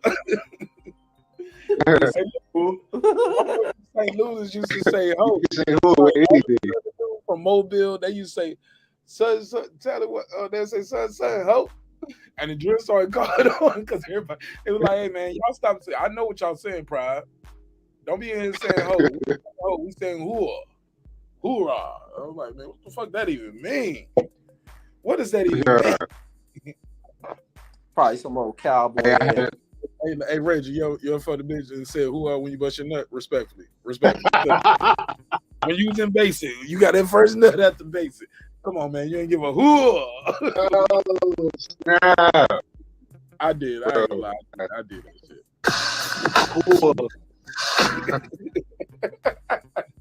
I'm sorry. Y'all know we got to get ignorant right here at the end of the show, man. It's the end of the show. Anybody got anything they want to add or talk about before we land the plane, man? No, just that. Man, I think more needs to be done as far as Black people understanding history. It's almost like Black people want to celebrate it for white people to get the history of it, and that ain't the case. I think Black people need to understand the history. You can ask Black people about Juneteenth; they won't know about it. I can't say I'm the most educated, especially being out of. And that shouldn't even be the excuse, being to use, I'm from the West Coast and I don't understand it much. But that becomes the case. I think Black people, first off, should learn a little bit about that history. I wouldn't know if it should be a thing that I wouldn't find a reason to want to celebrate being told that I'm not a slave anymore or some shit like that. But just think about it. Do they got some kind of Jewish Day thing they do for that? For the Jews to celebrate them not for going not in gas Holocaust? What's the Holocaust Day where they celebrate not having to go in the gas chamber? Man, I don't think they celebrate that shit. They just pass the history on to the youth. But you get what I'm saying. But you see what I'm saying, though, right? Yeah, exactly. That's why I was asking questions. Like, fuck, do you celebrate some shit like that? Why is it something needing to be celebrated? I think black people find any reason to want to celebrate and dance about shit. Is that just black people, or is that the American way? I don't think, and I don't think white Americans celebrate losses like that. Except the more Confederate motherfuckers. I'm about to say, bro, they got a whole flag for their losses, and they still celebrating that shit, bro. Yeah, that's because the motherfuckers retarded. Oh Lord. I go ahead, Aeon Jack. You was trying to say something, bro? Well, shit, y'all didn't start up a whole new topic in my mind. But first things first, I wanted to congratulate Reg. He had a live stream, and you were on it, Mark. And like his brother called in from Pelican Bay or something like that.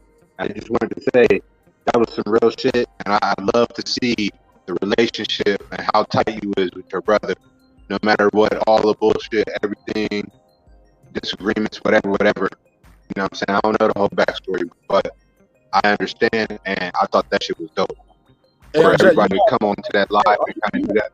Hey, are you sitting by a fan? Is it a fan? No, I'm not by a fan. It's just I'm by a. It's just so. Yeah, I'm by it. I'm calling from overseas, and I'm also in a new apartment, and it's not the best soundproof or anything like that. So I'm not exactly sure what you hear. I do apologize. When we done tonight, I need you to. Have you ever listened to the playback when you're on the show, like when the show is over, or no? I haven't. I haven't. I've only been able to catch live.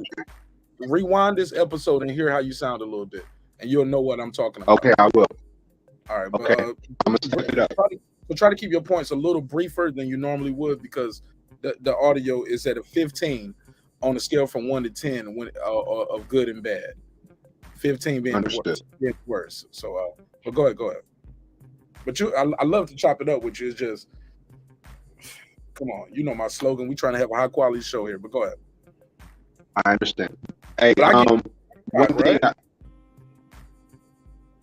if the feedback is bad, then maybe I can change my phone, but I would have to talk to you and figure out, some things that I can do to kind of like improve my sound. We'll figure it out. I just need you to hear how it sounds as soon as we're done here. Come back to this episode, scroll through and find your avatar on the screen and listen to your audio.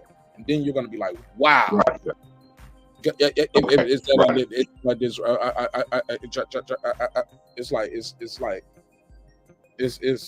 It sounds like somebody might just trying to like this has. I don't know if you can hear this. You can going now. Okay, it sounds like that. Okay, I understand. Go ahead, but finish, please. Okay. I just wanted to say. As far as Black history and us learning and understanding about Black history, the thing that's most important is that we have to find books that tell you the actual stories, right? So I have a book of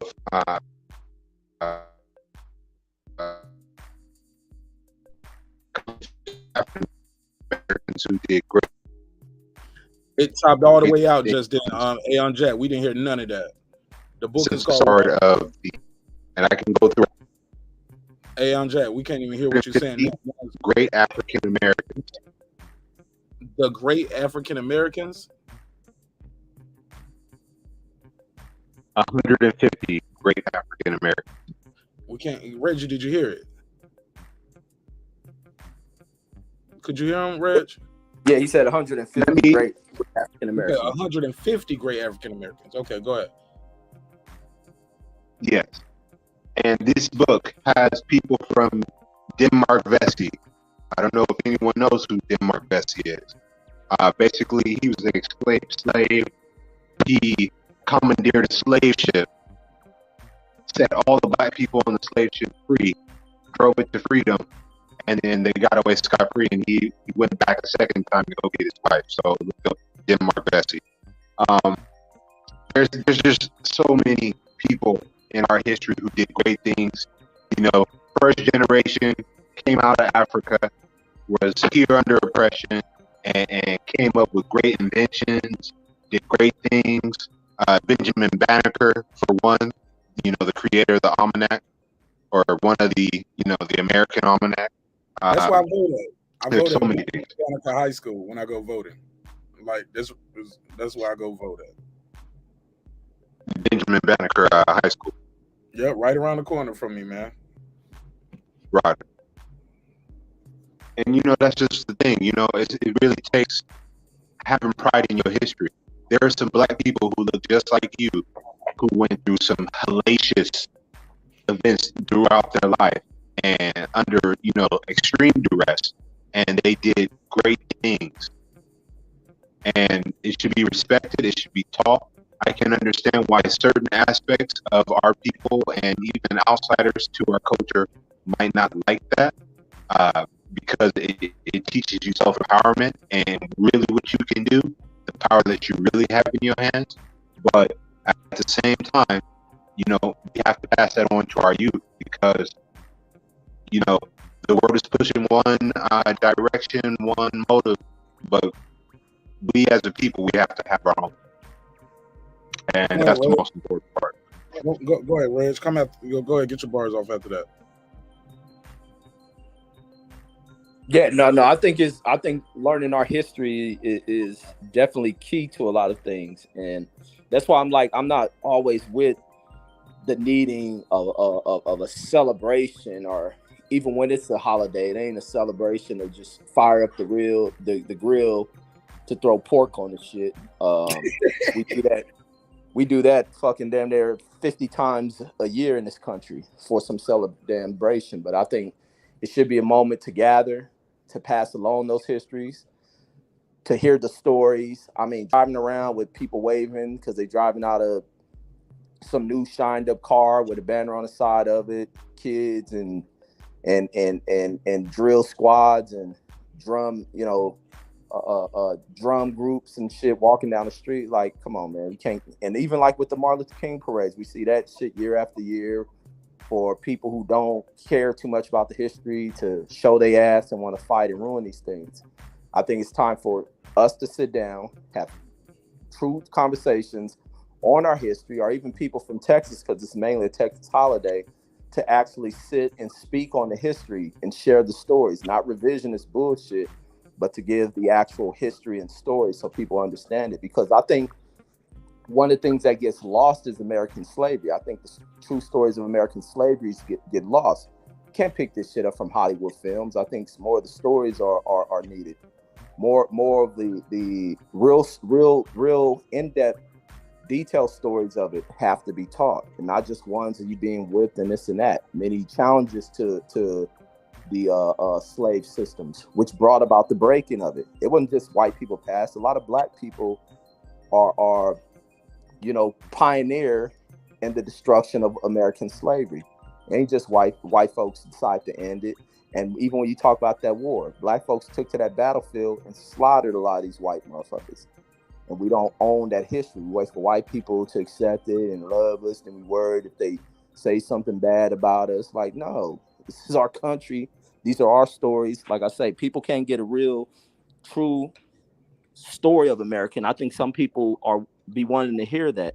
Even the white folks I come encounter with, like younger ones or people of other races, when they hear me speak on racial shit, they be in awe. Some of them, it may be knee-jerking type shit to hear what you got to say, but sometimes you got to learn the true atrocities of a society. We'll teach atrocities of other nations and shit, but America's about as vicious as it comes when it comes to a past and shit.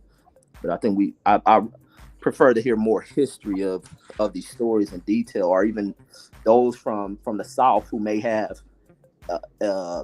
people elder enough to be able to teach them. Like, I come from older parents, so I heard a lot of old stories. They didn't tell me slavery stories, but I heard a lot of the old stories, maybe from the 30s, 40s, 50s, all the way up.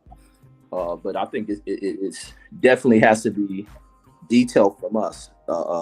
These American stories, American tales. Hey, I concur. Go ahead. I agree. Reggie, I believe that because you know what, I was blessed to have a great grandmother who survived until she was about 9. So I would spend ample amounts of talking, you know, just soaking up all kinds of game.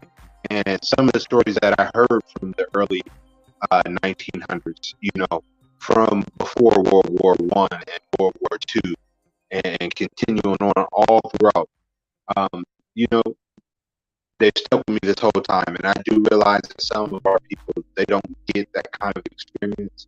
They don't get that kind of, you know, handed down knowledge, oral knowledge. But at the same time, it's up to us to really push it. I'm sorry, you said oral. 100%. I'm sorry, you said oral knowledge, and my mind went to. I'm sorry, I couldn't resist. Nah, that was a. Hey, but no, man. But we had a relative named Bubba, man. I think Bubba. I don't know if Bubba may have been a slave, or Bubba may have been like right after slavery. But Bubba was like shit back in the 80s. Bubba may have been like already in his 80s or 90s, and he was an illiterate. He didn't really talk much, but he still carried upon like these old ways of like a Southern slave or a person just first removed from it. I wish my cousin Deuce Time was in the chat. He'll know what I'm talking about. But like Bubba's whole demeanor will almost give us back a depiction. Like us as kids thought it was funny. We laugh and shit, see him smoke out of a pipe, wear suspenders.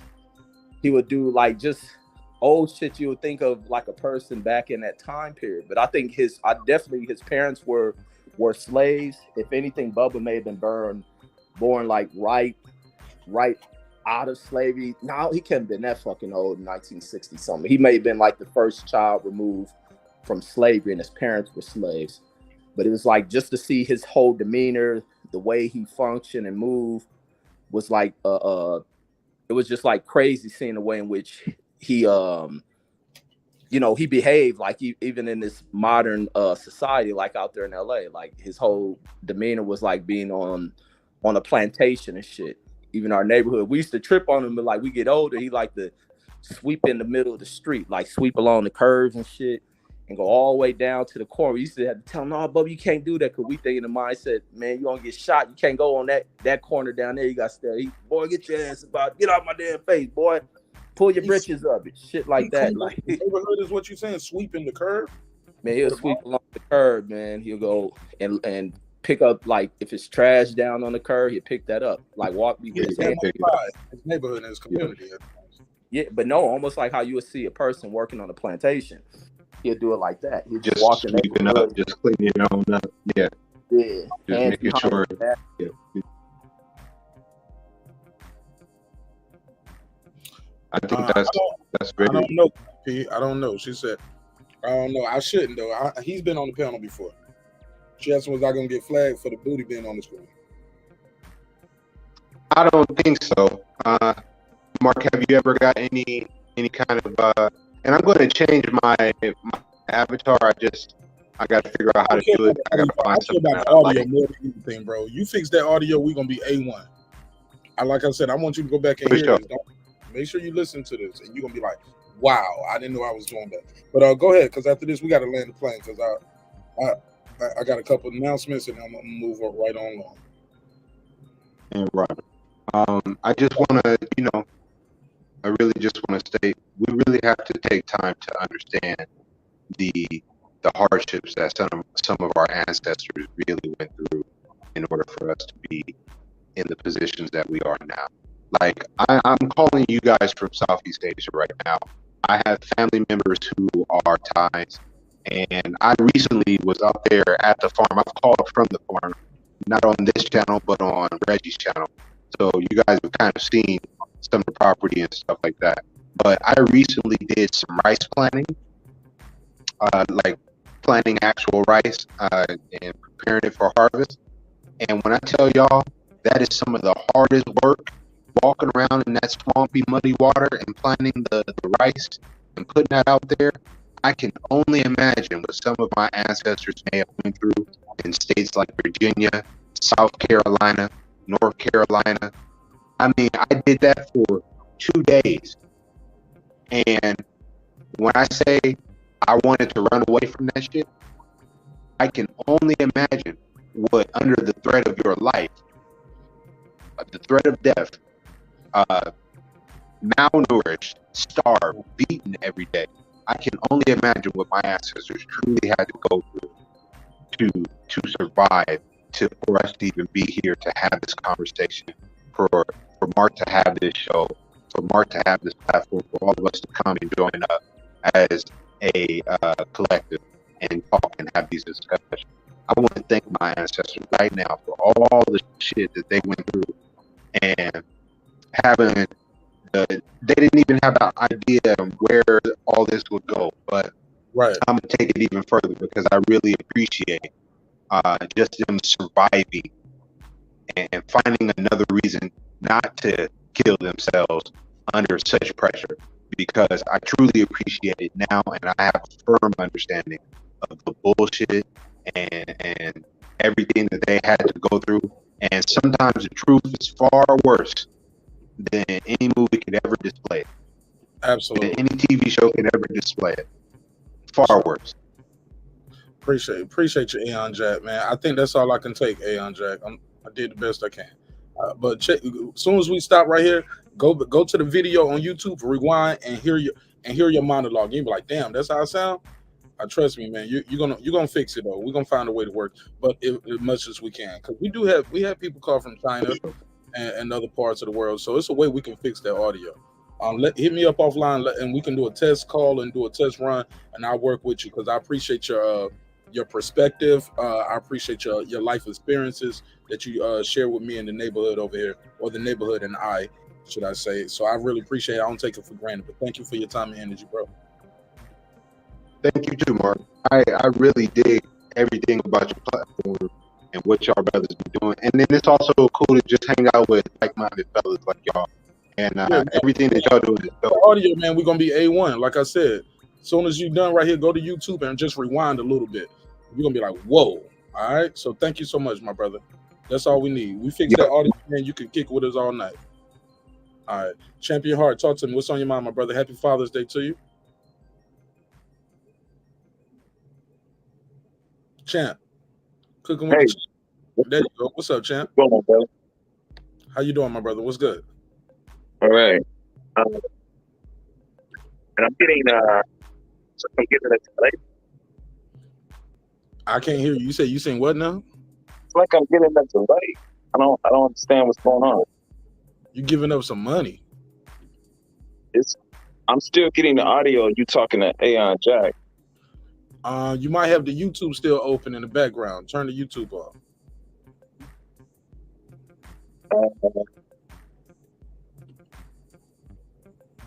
Matter of fact, just beam out and beam back in. How about that? Yeah. The link that you clicked in from YouTube. Okay. The YouTube price. Just mute the YouTube volume. Yeah. It's probably the YouTube playing in the background. I was about to say, when I heard him start, I was like, uh-oh, not your audio too. Nah, man. Hey, look, Reggie, I bought this Rodecaster Pro for the show, man. Should be here. It comes out on, I think, on the 22nd. Mine should get here no later than the 28th. This shit is a monster, homie. I'm super geeked about it. It's gonna definitely take the show and the audio and the quality to another level from what I'm doing right now, and I'm super excited about it. Damn, man, I fuck with Champion Heart too. I'm actually working with Champion Heart behind the scenes to get to help him with some things on his channel, cooking with the champ, working on the graphics and some logo mock-ups as well. So super excited about it. Have you seen Champion Heart's any of his cooking videos? Yeah, I seen when he on the struggle shop. I'll be seeing the videos. Yeah, have you started this? He hasn't launched his channel yet, have you? Not 100%. Not 100%. Just dropped a couple videos, but we're doing that intro, outro, and the logo work this week. So my shows are going to be a little bit shorter, but also major news, major announcement. Drum roll, please. It's finally official. I finally set up the due payers. I'm sorry, I set up members only, Reggie. I set the dues up. I got 3 levels. I'm gonna do 1 and 2 over here on the YouTube, but that 3rd level is gonna be Patreon. So I don't put all my eggs in one basket. But on that 3rd level on Patreon, that's gonna just me trying to help people. That's for people trying to grow their channel. That's gonna be a whole nother thing. Not really gonna do a whole bunch of bots and content over there. I might, if I do another interview, when I set up some more interviews, I'll probably put them on the Patreon first, and or I'll put them on the members only first, and then I'll bring them over to the regular channel. But over there, mainly the whole goal of that is basically tutorials. Like if you're trying to figure out how I make the beats, how I shoot the videos, how I do the graphics, how I do websites, hey look, how do you work the keyword algorithms, and basically how I grew my channel to almost 10,000 subscribers in less than 18 months. Yeah, I'm gonna show you how I do all of that. So it's gonna be dope. But yeah, Champion Heart, mic check 1 2. Okay, how's that, brother? Is that better? We can work with that. Go ahead, talk to me. Okay, cool. What's going on, Reg? How you doing, brother? Doing good, OG. What's happening? It's all good, man. The conversation with your brother, man, that was dope, man. That was cool. Yeah, that definitely touched my heart, man. It made me think about my brother, man. That was on point. What happened with your brother? Thank you, man. Well, he be on that shit, but he good. He good. Yeah, I just man, I saw you was on, man. I was just gonna jump on real quick, man. I can't really stay on long. I just want to jump on real quick, man, and just speak on this Juneteenth thing, man. I'm kind of like Reg. I never heard about it growing up in Chicago, and from what I understand, the fact that they found out that they were free 2 years later than everybody else, why would you want to celebrate that? You know what I'm saying? Right. Yeah. So I'm not really thinking that. But I do agree with what you were saying, Red, about history. And the thing is, man, so there's a lot of information out there, for us. We speak about Tariq Nasheed, but he's got 5 different documentaries out about Black history. These documentaries are very informative. Regardless to how you feel about him, these documentaries that he has put out are very informative. And actually, these documentaries are what put me up on a lot of different scholars that I study now. You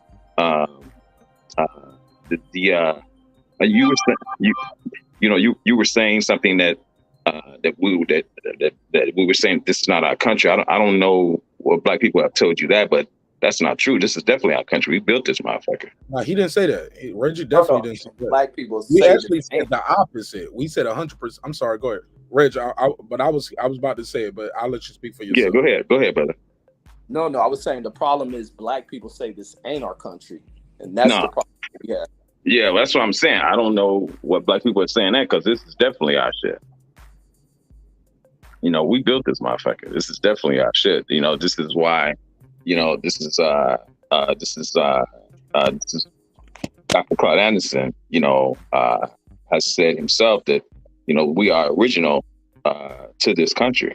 We are foundational to this country. The slave narrative. That we came from there. I mean, yes, 3% of us did, but a lot of us were already here. But nobody wants to have that conversation. I couldn't agree more. Happy Father's Day to you, though, Champion Heart. You too, my brother. Hey, Puro. Hey, man, we talking about Juneteenth, and what do Black people need to do? What for our social, economic, and political gain? What say you, Mr. Puro? or did you click on the wrong show? Canelo can liberate. Wait a minute, I thought we was talking boxing tonight. Yeah, you messing them up tonight. I'm talking about. Wait. Hey, look, I'll come back tomorrow. I'll be back tomorrow for the breakdown. Oh shit, I was muted. My bad, fellas. What's going on, man? Salute to y'all. The history. What's up? He said, man, I thought it was a boxing show. We got to talk about some nigga shit. Yeah, crazy, man. Fuck y'all niggas, man. They got my kids in cages right now. We got our own problem in the Hispanic. Yeah, man, you guys are nuts. But yeah, I didn't know I was on mute, man. My bad. No, what's on your mind, my brother? Go ahead. You click the link. Go ahead, talk to me. What's on your mind? Oh, nothing, man. I thought I'd stop by and chop it up with you guys. I mean, I was gonna say right now, I'm not black, so I couldn't, say too much. But I mean, like to me, we're all one, Yeah, but I won't want to leave you backstage, though. I'll let you still say Happy Father's Day in peace and all that stuff. I won't leave you. For sure. But I don't know. You guys were talking about just the Juneteenth, because I just recently learned about Juneteenth, like maybe a couple of years ago. To be honest. You and I both, brother. Yeah. It's like my coworker who explained it to me. It's just kind of like I guess when they ended slavery, it was like kind of like it was like kind of like this, like where I'm from, the West, is kind of like when they let all these other people know that the slavery was abolished, which we all know was not 100% true. Yes, sir. Yeah, but other than that, I don't know too much about it. All right. Well, shoot. Well, we're gonna be back live on the Flagship Show tomorrow, talking about that boxing shit. Happy Father's Day to you and your family as well. Yours as well, Mark, and everybody on the panel.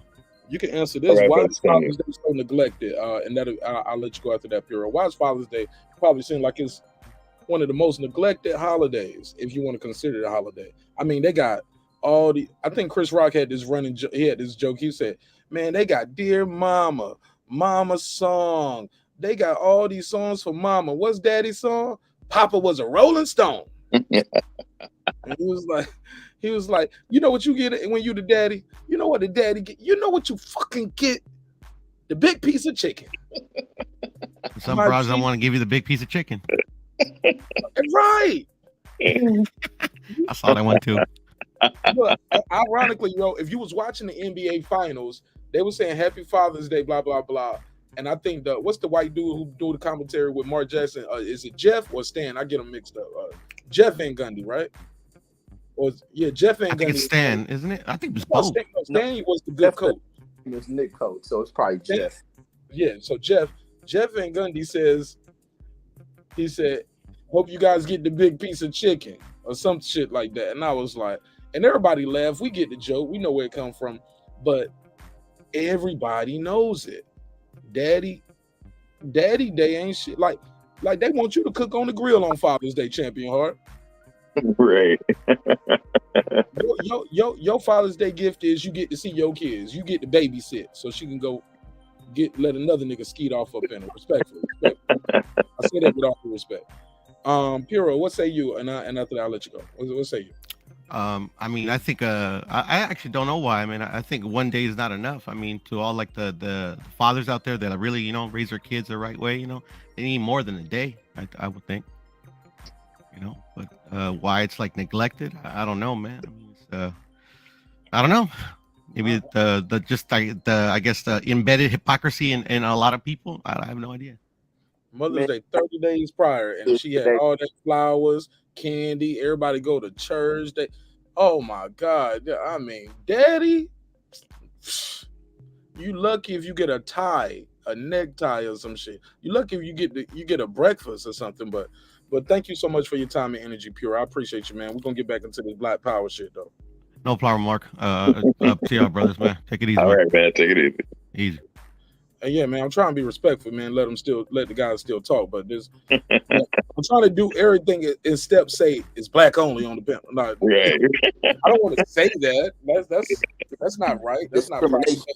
But I'm trying to be fit. What'd you say, Red? Today, discrimination day. Yeah, I mean, not really, but what can he add to the conversation on this right there? And I'm trying to, be respectful and let him speak and not just tell him I love you, my bro. I'll see you tomorrow. We get back on this boxing shit, but talk about it. Crazy. Say, Red, what'd you say? Just don't bring Mex on here to say some crazy shit. Right, no shit. Yeah, I mean, because I ain't gonna be on there telling nobody who support my show and support me 100% all the time. Like, nah, y'all can't get on the panel. Y'all can't talk. No. You guys have a say so, and your voice matters to me, and your opinion matters. You have a journey, and you have a perspective, and you seen the plight. So yeah, shoot. If they don't fuck with no other niggas in the world, they fuck with me. So that's cool. But it's bigger than me, right? Brandon Washington, talk to me. What up? Salute to the brothers on the panel. My brother Champion Hart, my brother Reg. Salute to y'all. Hey, I just had to call back in when he was like, let's keep the panel like this. I was like, damn right, Mark. Let's keep the panel pure. What's up, Brandon? all about segregation. No, I just, like I said, I don't think, like same thing with oh boy, I don't think they clicked the link and realized like sometimes I didn't think. It's hard for me to believe people don't read the titles and see the thumbnails, but they don't. They just see my name, they click, right, roll through where the link at, boom, I'm in the chat. Now I'm on the panel. Right. Yeah.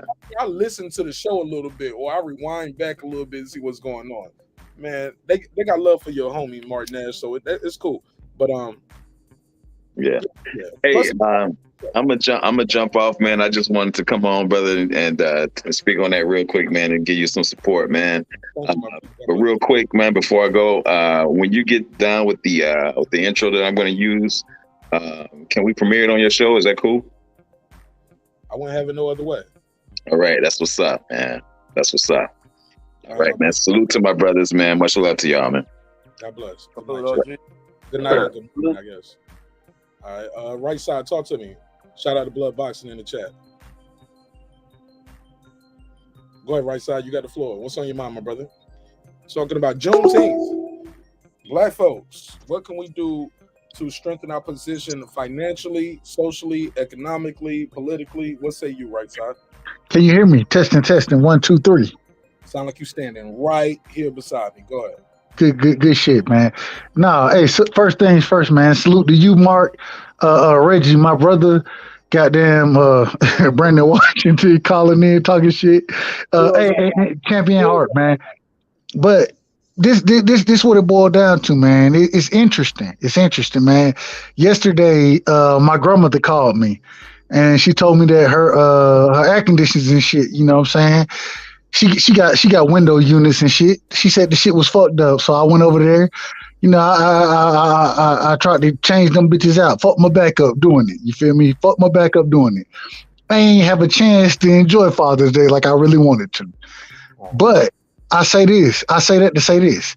Me and my son. When you 6'7", grandma gonna call you first, big dog. Man, bro, you know how that go. You know how it go. You gotta fix shit. You gotta fix shit. I ain't mad at it. That's my job. That's my job. Not only that, you the only person in the family probably don't need the ladder. Like, you can stand outside and change it from the second floor. But go ahead. Bro, I fucked my back up, and you know I had a rough ass Father's Day, right? Man, to say that I still got a lot of love. Like I still got a lot of love. And the greatest thing was I was able to spend it with my son, you know. And so at the end of the day, man, I just think that fathers, we get the short end of the stick a lot of times. We get the short end, but at the end of the day, we hold it down, man. And I think that niggas, especially niggas who want to take care of their responsibilities, don't get the respect that they deserve. And so the thing I'm here to say is much respect to all of the brothers holding it down and doing what that needs to be done, even though it's not always seen. That shit that you doing behind the scenes, showing the love that you showing and doing the right thing for your kids and for the family, man. Much love to y'all brothers, because silent heroes, right, Reggie? This shit ain't easy, bro. This shit ain't easy. It ain't easy. Silent heroes.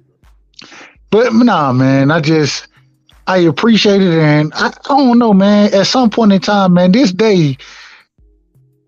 shit got to get more respect, bro. Even in this weekend, the shit was conflated with, and much love to Juneteenth. Much love to that day. Joe Biden, he made it a national holiday. Salute to him. Father's Day at the end of the day, man, we it got to have more respect on that date, bro. Because Mother's Day, look at how Mother's Day is versus how Father's Day is. Just look at the difference in the respect being shown. I just feel like, man, at the end of the day, man, fathers are out here and it's been a lot of hate. It's been a lot of hate saying that niggas ain't doing what they're supposed to do. But I'm in a generation that niggas are doing more than any other fathers have done. And man, we got to give these brothers much love. I'm one of those guys. I'm a single dad. And being a single dad, man, it's a blessing. It's a true blessing, and I just feel like the love showed for Mother's Day versus Father's Day is not the same. And at some point in time, bro, man, we got to give these brothers love, especially it's been so long in the black community that the fathers, especially, you know what I'm saying, me being an 80s baby, my dad wasn't there for me. You feel me? I wrote my dad earlier today. He wasn't there. But at the end of the day, he wanted to be there when I got older. I can't fault him on it because he wasn't there when I was younger. I got to just show him love for trying to do the best he can do. And so it made me a better man early in my life because once I had my son, I was like, I'll never be my dad. No offense to him, but I'm always going to be in my son's life. And I think that's the mindset that the majority of young black men are taking right now. And we showing up and showing out. And so I want to give shout outs to all the fathers, man. Shout outs to y'all because it's a difference in being a father and being a dad. It's a difference.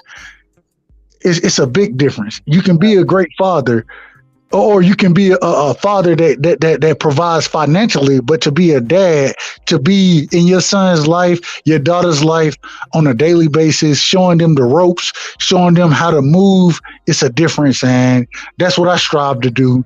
And man, I don't want you to look. Stay with me. You kind of going a little long. I'm long-winded. You know I'm long-winded, Mark. You know I'm long-winded. Go ahead. My bad, brother. Go ahead. You need your own show, man. I keep telling y'all, man. You need to get popping, man. I believe in you. I can listen to you, but I got some other people trying to speak as well. And I'm trying to end the show. Actually, I've been here 2 hours. TFT, what's on your mind? What's your name? Where you from? TFT, unmute your mic. TFT going once. All right, John, unmute your mic, bro. Going once, going twice. Yo. What's up, bro? Man, my dang AirPods dropped out my ear, man. Bro, talk to me. What's on your mind? Oh, I was just here to answer the question you had asked. You said why was Let's go. Not notarized? Yeah. Was the question correct? Not notarized. Fathers not being notarized. What are you talking about? You said why was fathers not being notarized during the holiday season? I ain't say notarized. Like we ain't get no paper stamped like for no mortgage or nothing. Like they get notarized for that child support letter shit. Yeah. No, I meant more. I think the word we might. Why is Father's Day minimalized and why is it not recognized? I guess. In the black community, 90% of ran off in the 80s when the crack epidemic hit. All right, go get your bars off. Let's go. They ain't get no recognition because they ain't been there. We ain't seen them. How you gonna recognize somebody who ain't seen them? And it's just a generational curse that's going on within the black community. No. Well, we got guys right now who are fathers. Fathers are we are in our kids' lives and still on Father's Day. You're lucky if you get a necktie. Yeah, and a cold beer. They want you to cook on the grill. Go ahead, Reggie. No, I'm saying white fathers deal with the same shit. Yeah, Father's Day is just not looked at like Mother's Day. Even when you are in the house with your mom and dad, you better get your mama some flowers, some candy. Your dad, just leave him alone today. That's all you get on Father's Day. Most of the time, like, just leave him alone. Cause men, they looked at in the sense of they supposed to do that. That's how they looked at, and they supposed to do that. Men are givers. We ain't receivers. We don't want to receive nothing. We givers. Our body's designed to give. Everything we designed to give. We ain't designed to receive. Man, my wallet and my bank account stay open, man. I'm sorry. It's designed to receive. My stomach needs food. Like, yeah. My back needs to be rubbed too. What you talking about? But at the end of the day, Mark, if your shit ain't rubbed, if your stomach ain't full, guess who they gonna blame? They gonna blame you for it. You feel me? And so I'm not disagreeing. I'm just saying that at the end of the day, man, it's a great thing that the black man still needs to be the strength of the community, but at the same time, what we've had to deal with is different from a lot of communities. It's different.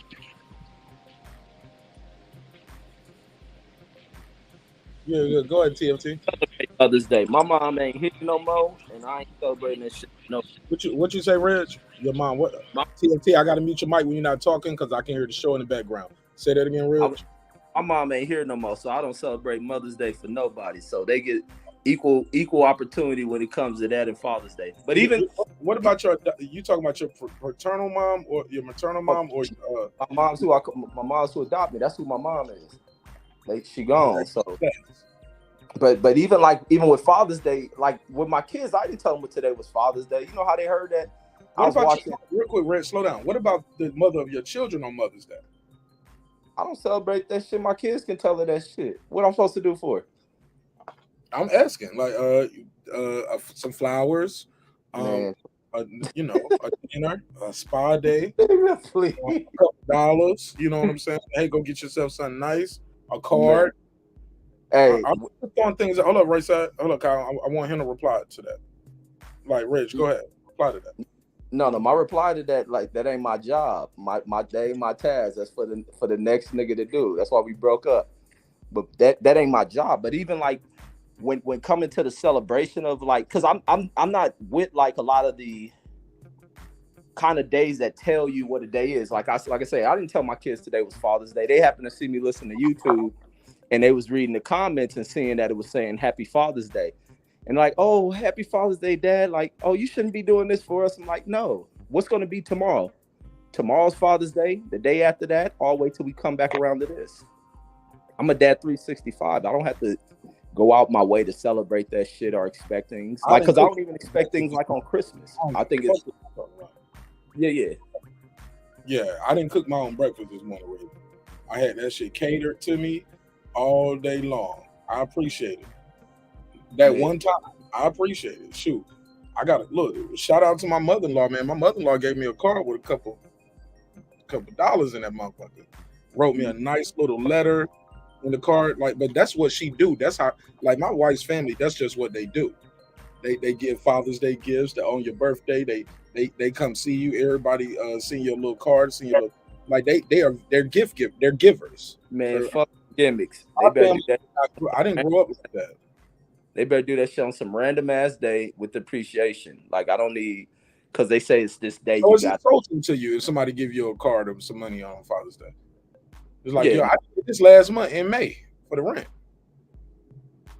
But this is the thing. This is what it comes down to. And I agree with you, Mark. You know, if you have family doing those type of things, much love to them. Yeah, My thing is, go ahead. Oh no, I was just adding to you. Go ahead, ad-libbing. I'm sorry, I'm my brother. All I'm saying is you have that luxury, and much love to you. You know what I'm saying? Much support. You know, you doing your thing. I look at it from my perspective, and I got, you know what I'm saying? I got a text today. I got a couple texts. That's what I got. You feel me? My back hurt. My son looking at me like, Daddy, what we gonna do today? I'm like, man, I just tried to lift.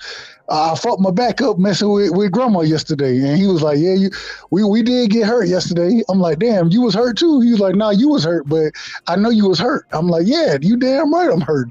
And the nigga, he jumped on my back a couple times. He said, I'm gonna walk on your back so I can make it feel better for you, Daddy.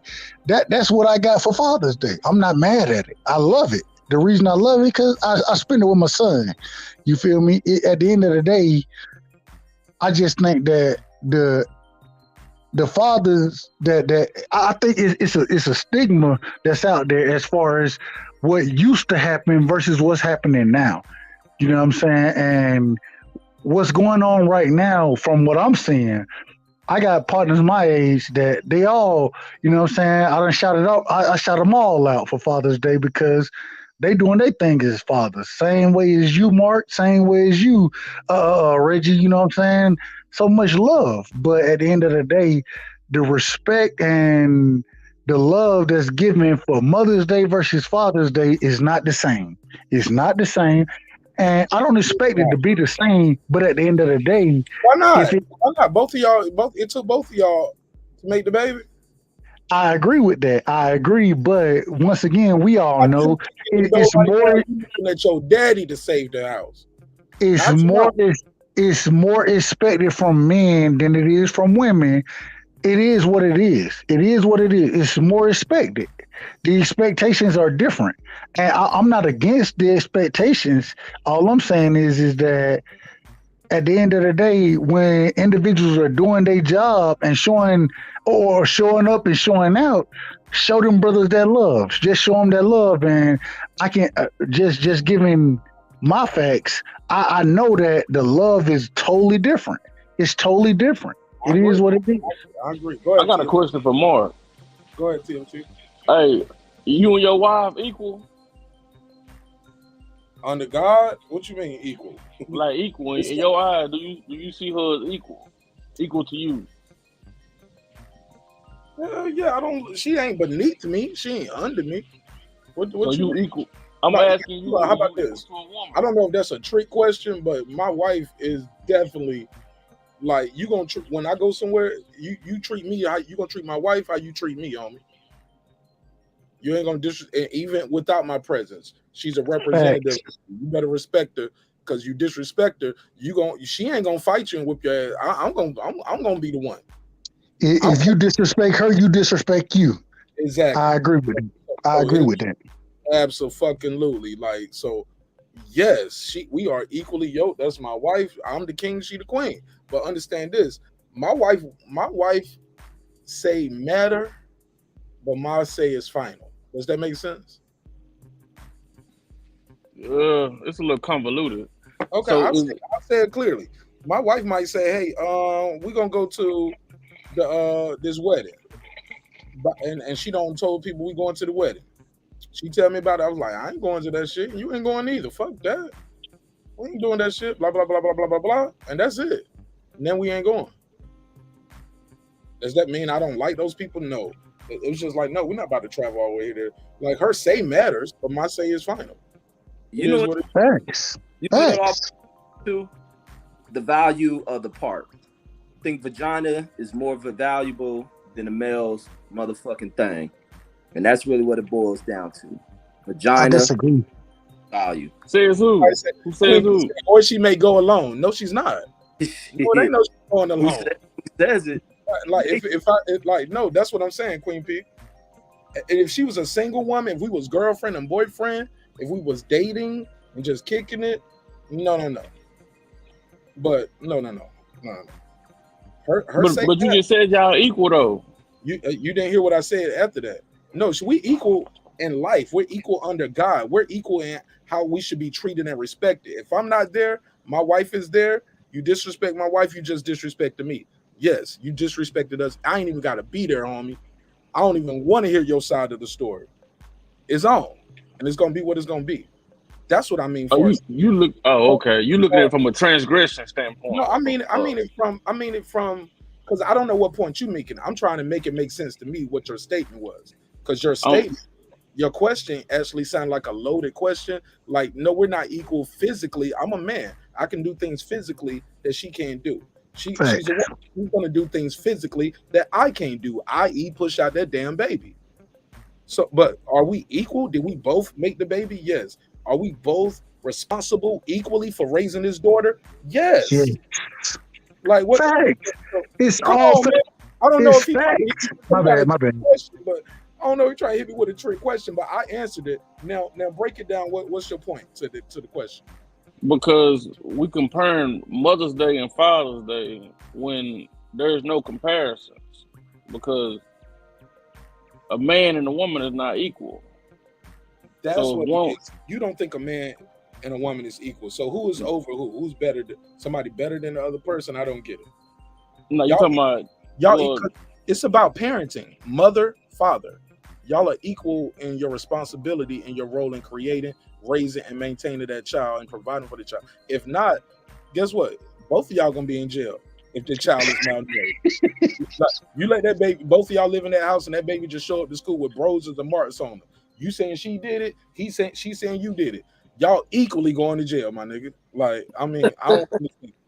technically, like, if you want to be technically about it, a man don't need no woman to survive.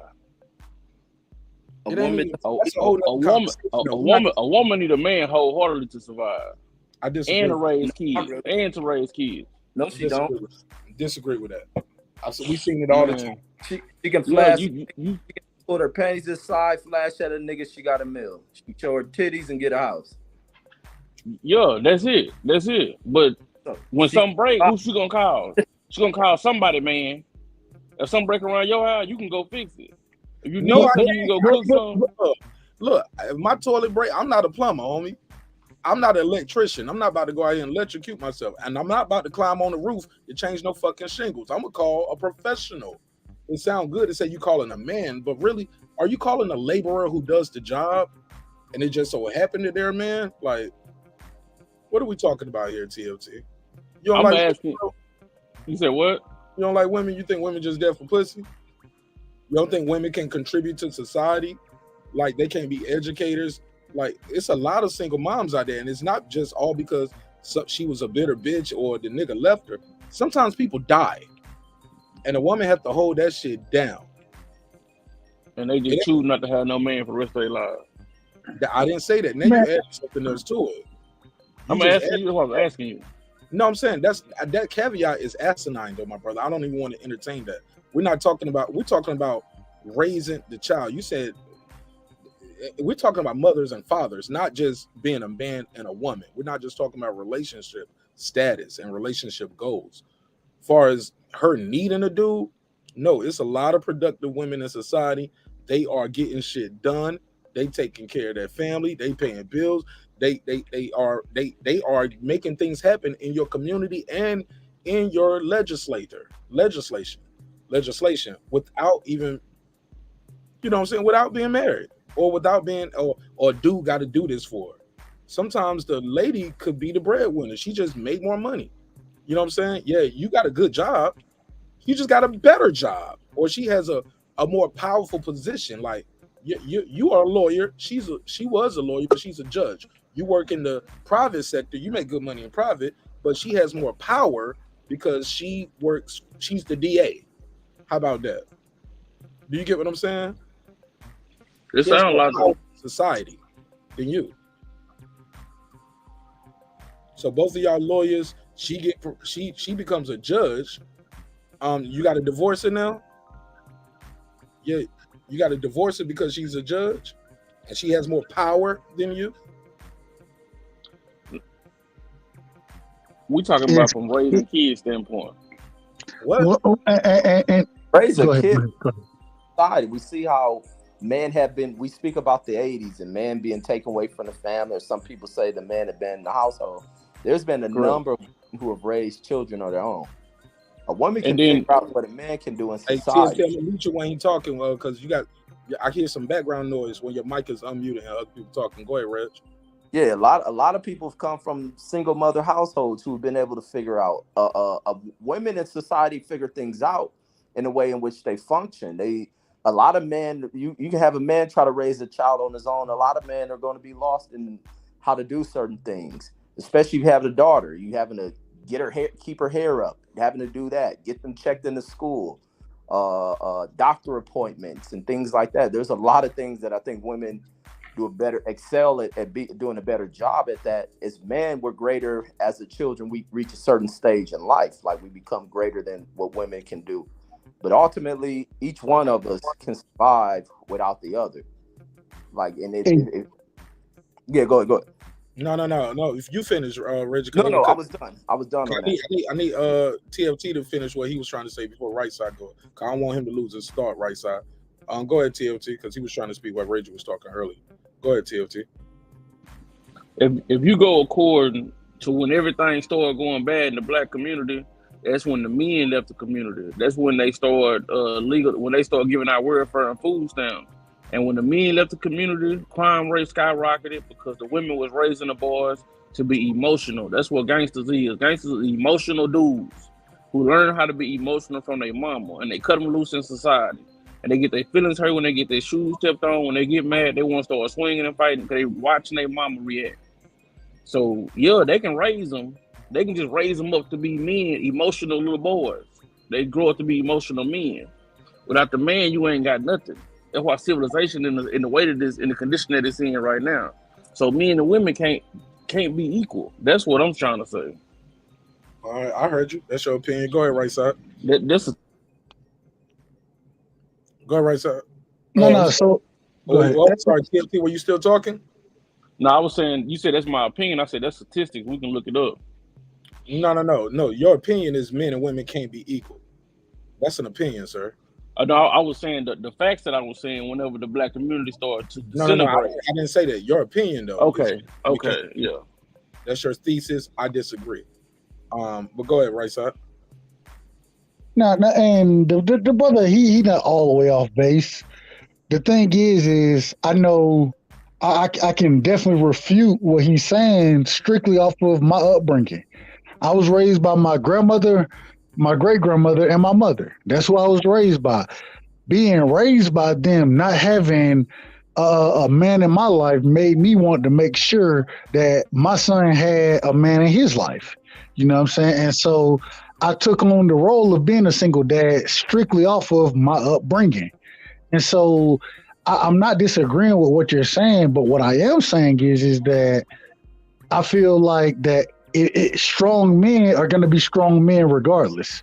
You know what I'm saying? So we can say these things are against us, but at the end of the day, what do men do? They overcome. They overcome challenges. And that's one thing I teach my son on a daily basis is that you got to overcome anything that you come up against. The reason is because you're going to come up against struggles. To be a true man, you got to overcome it. You got to overcome it and have the will, the mindset. You got to have all that in your, you know what I'm saying, to overcome what you come up against. And go ahead. Hey, right side, a woman got to do the same shit. She got to overcome shit. I'm not disagreeing with that. I'm not disagreeing with that. No, I'm just bigging up ladies like that shit. Look, if we had to carry a motherfucking baby for 10 months, it'll still just be Adam and Eve around this bitch with a bunch of animals and fruits and veggies, nigga. No. But Mark, at the same time, I'm not disagreeing with what you're saying. One thing that has been put out there multiple times, and we were just bigging up Father's Day, right? Saying that Father's Day don't get the same love that Mother's Day get, right?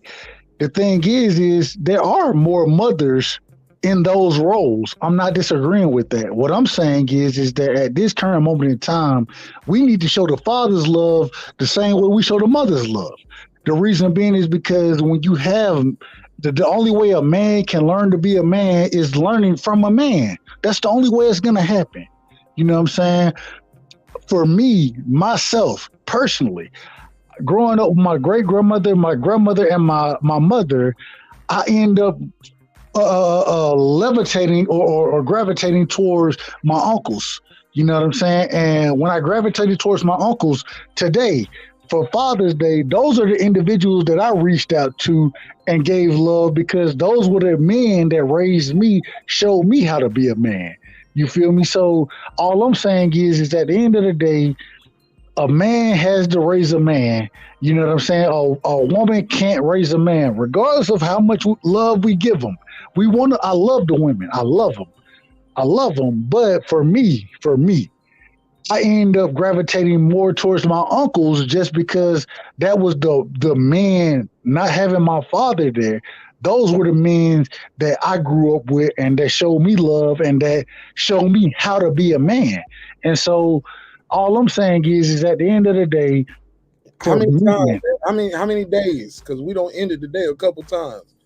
Respectfully, my brother. You got it, Mark. You got it. Go ahead. Just a little. No, finish. I just want you to finish, though. I don't know if I get long-winded, bro. You got it, Mark. I get long-winded. You got it. No, but you got to finish though. Finish what you were saying. All I'm saying is the men in my life, those are the individuals that I reach out to that show me how to be a man. And that's what I plan to show my son. And that's all I'm saying. That's all I was saying. Fair enough. Reg, go ahead. Yeah, when it comes to this, man, I don't put that much into like reading statistical information and why the woman don't listen. It's just to deal with the personal situation of how you deal with it. A lot of times it ain't just a woman leaving and this and that. Your relationship may not work, and you have to adjust to that, how it works. But that don't mean a woman gonna treat me like I'm less than a father to my kids. Like, no, they're my fucking kids. I'm not going to abandon them. A lot of dudes have chose the approach of saying, oh, if I can't have her, she fucking with some other dude, I'm out. I ain't taking my responsibility. You have situations that are like that. Do people add that to the statistical data? No, they don't. They add it in and bulk it in with this other shit. You got to look at the situation, and also if you're in the situation from your own personal standpoint, is how do you deal with it? Do you run from it? Do you let her control it, or do you stand in there and you're gonna work? Y'all gonna work together? Or are you gonna either take the position of control? Like, fuck it, you want to try to derail it? I'm in control of this shit.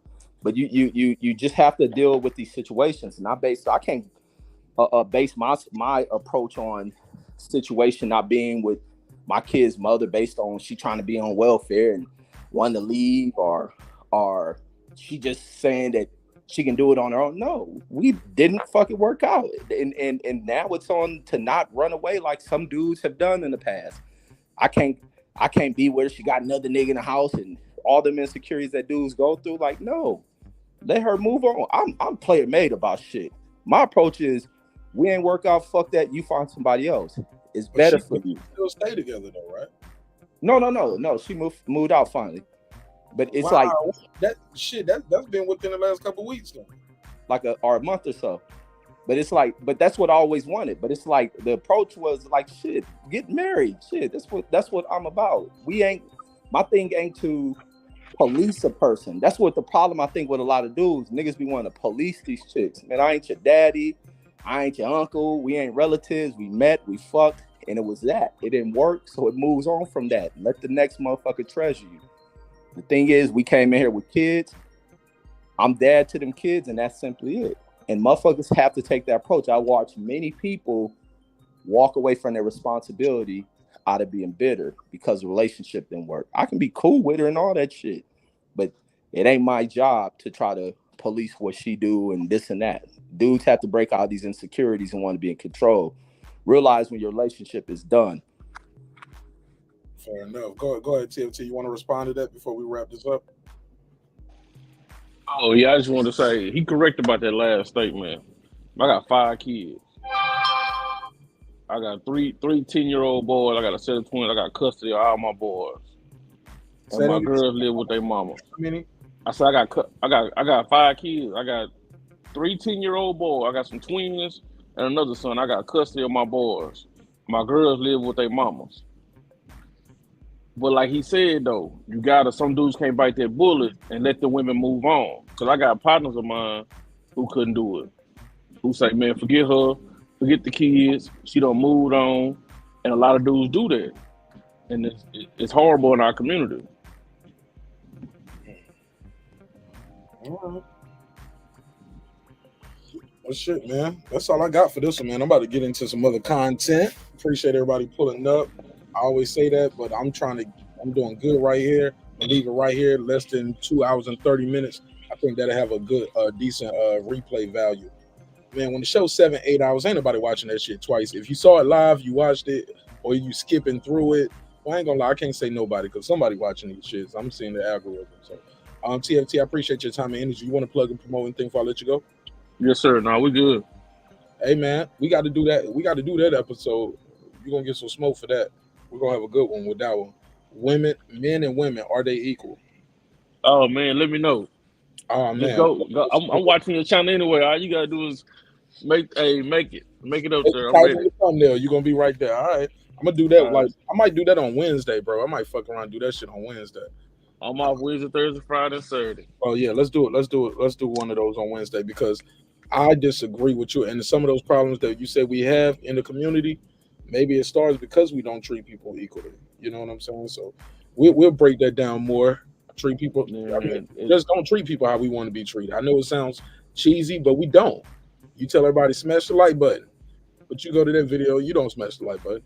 No, I'm saying, bro, it's a hierarchy everywhere you go, and in any kind of civilization, it's gonna be a hierarchy. I'm not trying to litigate it now, but I'm just saying we're gonna do that. Okay, all right. Yeah, I'm trying to transition because I think that's gonna be a good conversation because it got to be had. You know what I'm saying? Got to be had. Even when you was like people saying a woman can't raise a man. What if the dude died and or what if she had a father and she passing on the principles that her dad taught her, or the father before he died, what he was teaching the kids. She just keeping the ball rolling with what was already instilled in her. What the father was instilling in the child. You know what I'm saying? It's a lot of things can it's a lot of dynamics in it, and we got to be careful when we say statistics. You got to always consider the source too, my brother, and more than just consider the source. Always remember, it was the statistic out there saying it's better to have black people as slaves. It was statistics out there that says black people wasn't this and that, and we couldn't do this. We were. People misinformed about slavery too. We can get on that topic too. Slavery was a money thing. Slavery wasn't just I'm finna just enslave these people because they black. Slavery was a chattel thing. It was chattel slavery. Yeah. It's bigger than money though when you're raping the people though. Man, slavery. What part of money is you just raping the people?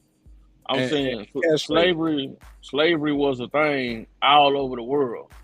Oh yeah. We're gonna get into it. We'll get into it. The Indians enslaved the Indians. The blacks enslaved the blacks. Only person that's still holding on to it is the American slave. We got to relitigate that another time because you're gonna lose me on that one, bro. Because we still getting treated differently, bro. The darker you are treated globally, and I've been around this world twice, homie. I'm here to tell you, even the darker Chinese people are getting treated different than the lighter Chinese people. Yeah, it's global, bro. Even with Jamaicans, when it's all black people, the lighter black person gets treated different than the darker black person. It's global, but we'll talk about it. I appreciate your time and energy, man. God bless you. Yes, sir. All right. Brandon Washington, you took too long, bro. It's a wrap. It's over. Bet. Yes, sir. Respect. Okay. Get your bars off.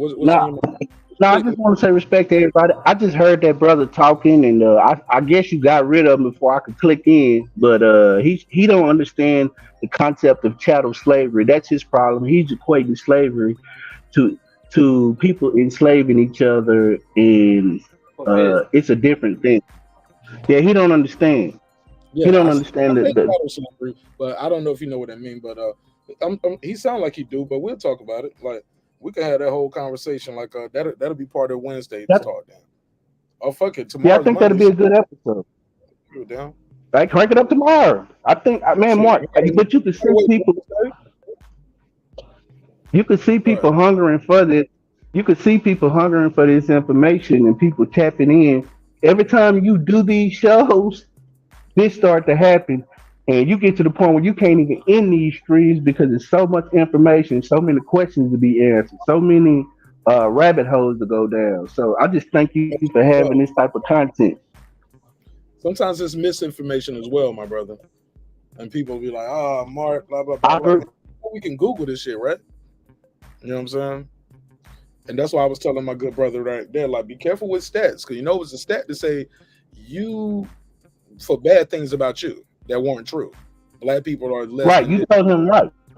Yeah, I'm right. That was correct. You have to be careful. You was right about that. Mm-hmm. And in God's eyes, man, in my opinion, man, I ain't never talked to him direct. Well, he talked back, but I'm just saying, man, we gotta. If you going into it talking about like you, I didn't ask the brother's marital status. Damn, I should have asked him. But TFT, if you still in the chat, man, let me know you married. I doubt it though. I doubt. He's not married. That's not married. When he going into like, I think some of his views are patriarchal, and I understand a lot of his patriarchal views, but it sounds like these are concepts that he ain't really really thought out yet. That these are concepts that he's grasping onto that he ain't been able to put into practice.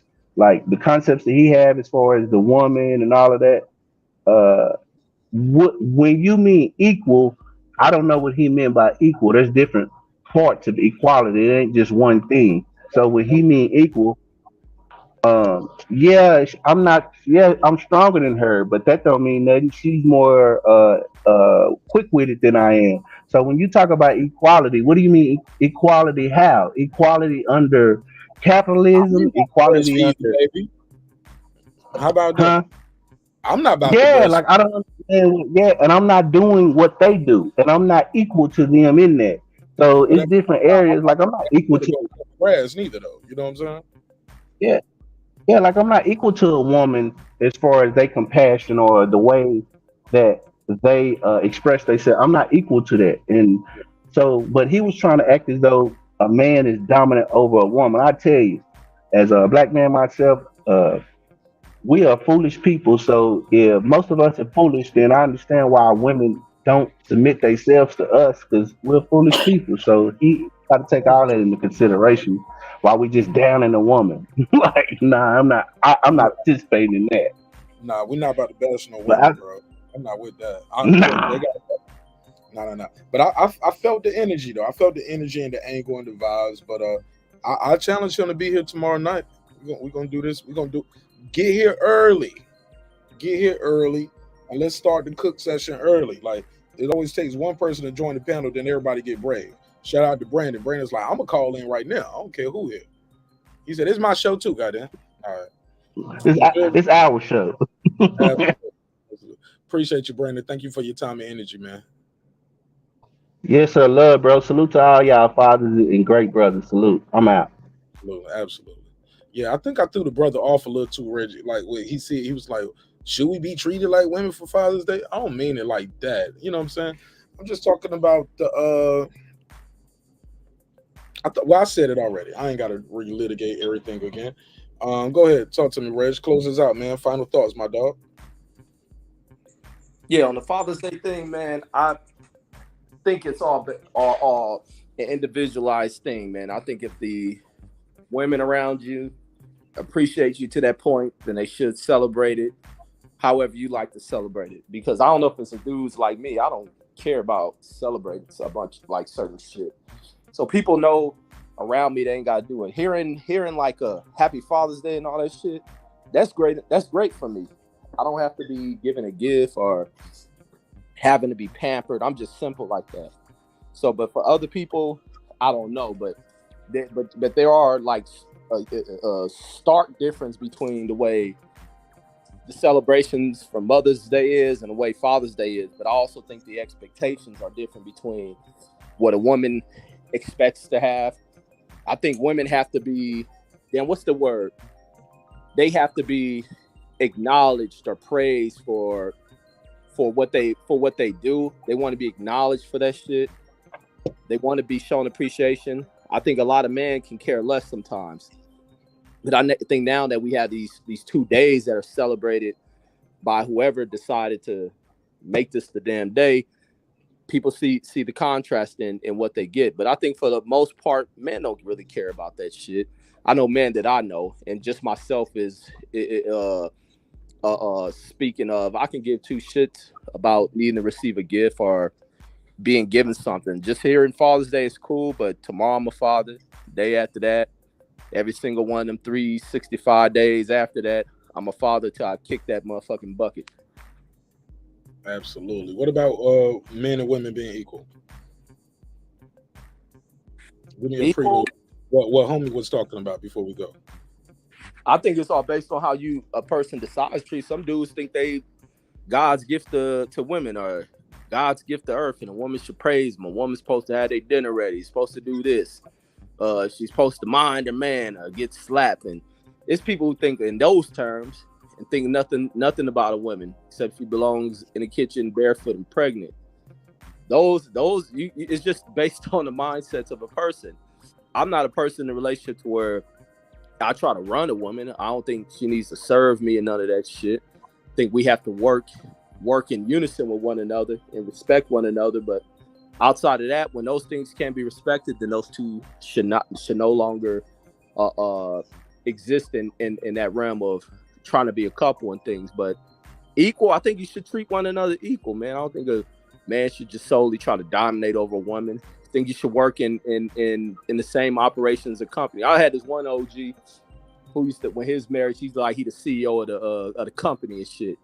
But it's really like running the company, man. However you run your operations, you run it together. Otherwise, one person dictating shit, everything falls apart. Yeah, man. Especially, yeah, man. I can't wait, man. We'll do this shit tomorrow. We'll do it tomorrow. Unless we get some big breaking news in some boxing world. Other than that, man, we'll chop it up tomorrow. We'll do a show tomorrow. We'll do a show. I don't know what time. Oh, on Friday too. Announcements too. On Friday, I'm going to the dentist. So, and for anybody who's asking, no, I'm not in any pain. There's no cavity. Well, I don't know, because this is gonna be my first checkup in a year's time for that checkup. So, but I know I'm getting some dental work done because I'm moving towards having my Hollywood smile, Reggie. I'm gonna get some new teeth up here on y'all niggas, man. I need to get a false set of dentures. No, I ain't gonna get no dentures, but I am gonna close my gap back up. I had a gap when I was younger. Then I had braces. I got braces in the Army, homie. The Army got my braces, and then as I got older, I lost my retainer. My space don't came back. So I'm gonna close my space back up. Close my gap back up. Yep, we're gonna close it back up. I ain't getting no braces though. I told them niggas I'm too old for braces, man. We got to get Invisalign or Smiles Direct type shit going on, but I ain't gonna be up here with Shredder from Ninja Turtle mouth on y'all niggas. But if they have to, they have to. But I got to fix my teeth again, bro. Cause I'm blowing up, Reggie. This face was made for TV.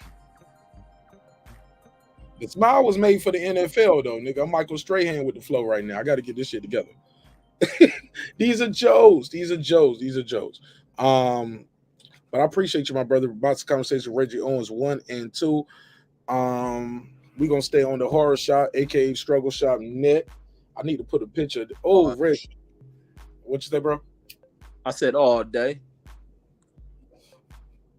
Man, you and I, man, I didn't want to click in on that link because you were just cooking. But man, I went back and watched that whole Charleston White shit. There's some gems in that shit. I'm gonna download that shit just in case something happens. He got to take it down, or if he does take it down, I'm downloading that shit tonight. Shout out to Ben Israel in the building. Hell yeah, man! I need that shit. Those are my receipts. Niggas might make the video private tonight. You know what I'm saying? Man, nigga, Fred, that's what this show today. I got a lot of credit just to pay that nigga off, man. I need you to take that video down, bro. Send me $3,000 and I'll take it down. All right, man. I cash that right now. Fred probably tried to bribe that nigga to take that shit down.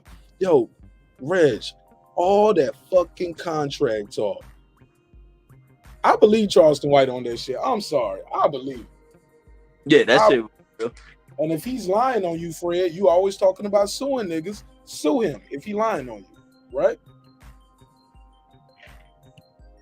Man, that shit was real, man. 1,000,000%. I believe it, bro. I believe it. He seemed authentic. People. Now he even seemed authentic in his fake movie stats. He was like, "That's why the movie doing so damn good because of people." Nigga, what?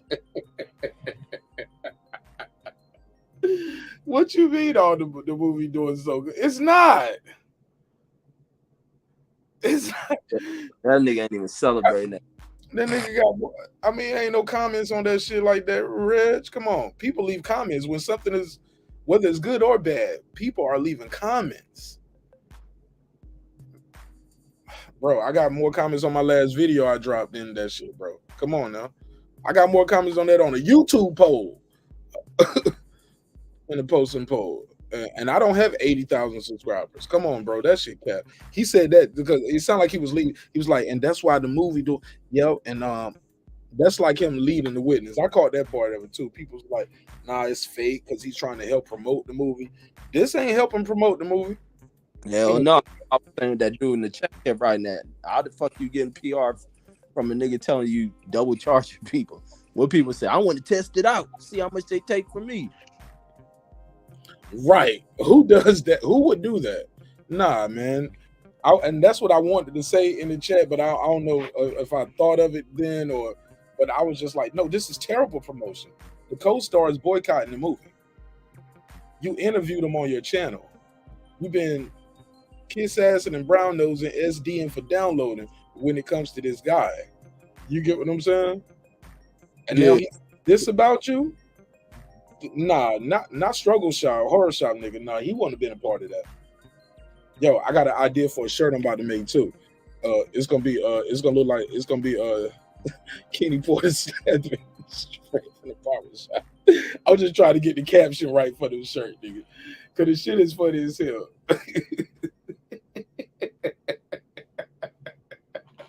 But it ain't their faces though. It ain't their face. It ain't their image and likeness or none of that. It's just a creative. If you know, you know. But yeah, making some more merch, man. Yeah, man, I'm making all kind of fun little novelty shirts. They're little novelty shirts, Reg. You know what I'm saying? Man, that Kenny Porter shit keep coming to my damn recommended videos all the fucking time, man. It'll never go away, man. Go away. Hey, Reg, you know how you see the picture and the even if it ain't that one, I'm doing something with this, but fuck it, I might as well do it with him. Or Mr. Boxing Bitch. He's gonna be probably the Mr. Boxing Bitch shirt. Why are you so mad? But you know how you see that? You know how you see the silhouettes like handicap and men and women on how you see them look like that, almost like stick figures. You know, like the handicap thing where you just see the circle and the silhouette. Yeah, it's one of those shit. It's a nigga getting slapped. I'm working on this shit right now. Oh man, I'm about to have more. I'm about to have fun with this merch, man. If people fucking with the merch, they like the ideas. My man said, somebody asked that nigga on this live chat, "What you doing for boxers, man?" Like what? Because he kept saying, "I'm the biggest thing in boxing." I'm like, what are you doing for boxing? What are you doing? You know what that nigga said? Free game. I give out free game. Man, nigga, don't stop it. Y'all teach him how to sign contract shit. That nigga tried to do read his own contract. He was so. First of all, if you the writer, producer, director, why are you signing the contract? No, they should sign your contract to be in your movie. You're not signing the contract from a YouTuber, Instagram influencer, from their publicist. You signing their contract? Come on, Reg. Nigga thirsty. He the same nigga he was with Mayweather back in the day. That's what it is. He's still that same thirsty ass nigga. Sorry. I said it. Yeah, I said it. Fuck it. Go ahead. Yeah, no, that's exactly what he is. He a nigga trying to get in, man. He was better off when he stuck with them white folks at CBS. Now he didn't try to get it in on his own. Think he can come back around black people. And it just ain't work. And I don't think it works for him because he ain't accustomed to being around black folks. He wants y'all to be like Whittier types. It's really what he try to pull black folks into being, man. Be like the good old Whittier Negroes. South Central motherfuckers.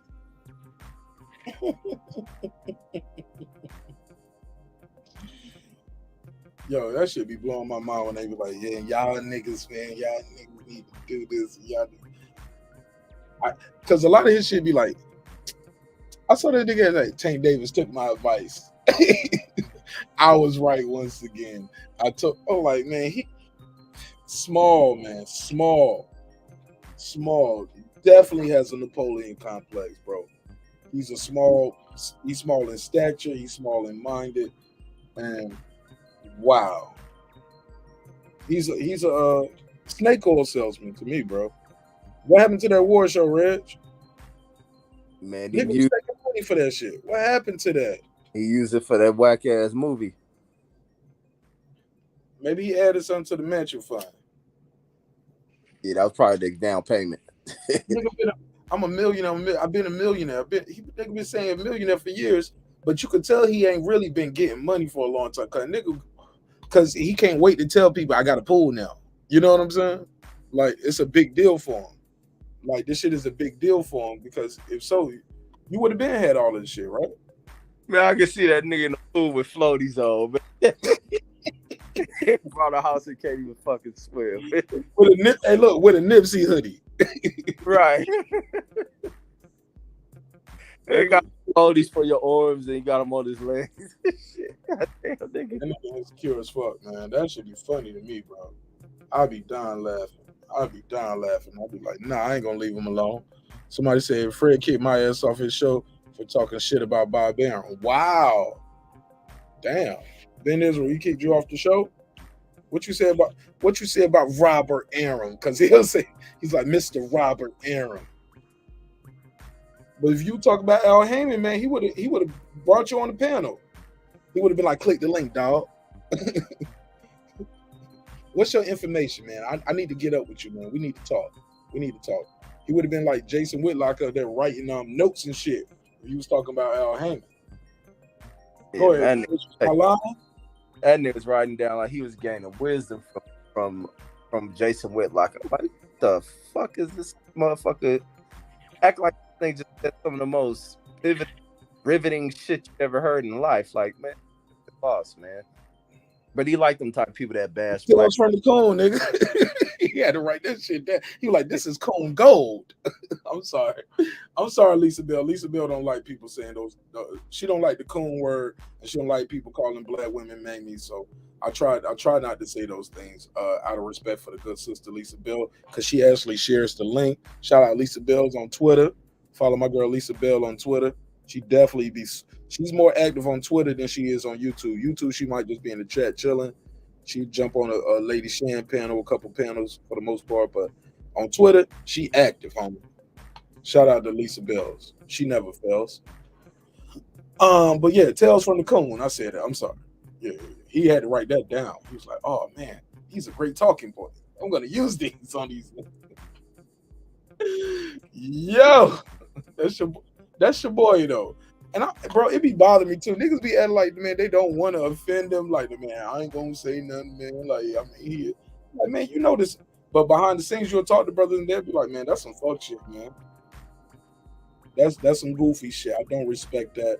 He's wrong for that, blah, or wrong for this, that, and the third. But you right there on the panel. I was like, damn, you think that shit gonna help you grow your channel or something? Like you just want to be seen because you ain't even, or niggas don't even have a channel. Some of them, they just there. And I'm like, why you there? Like, you don't agree with them on this shit. And you're not even challenging them on the talking points. That's all up, man. I do my whole struggle shot breakdown on that nigga. Because I'm telling you, the hypocrisy is amazing. Especially when that shit is on camera. So, here's my struggle shop challenge. Horror shop conversations. If Charleston White is lying on you, by the end of this week on your channel, you should be telling people you are suing him for defamation and libel. Because he's talking, or you're gonna have to get him to, you're gonna have to send a takedown notice. I challenge you. If he's lying on you, sue him. Sue him. Get your money back for him being in the film. If nothing else, Reg, that's what he should do. Struggle shop conversations. Horror shop conversation. This is the Marq Nash challenge. If he's lying on you, your motto is you sue niggas, right? You telling your audience to sue people all the time.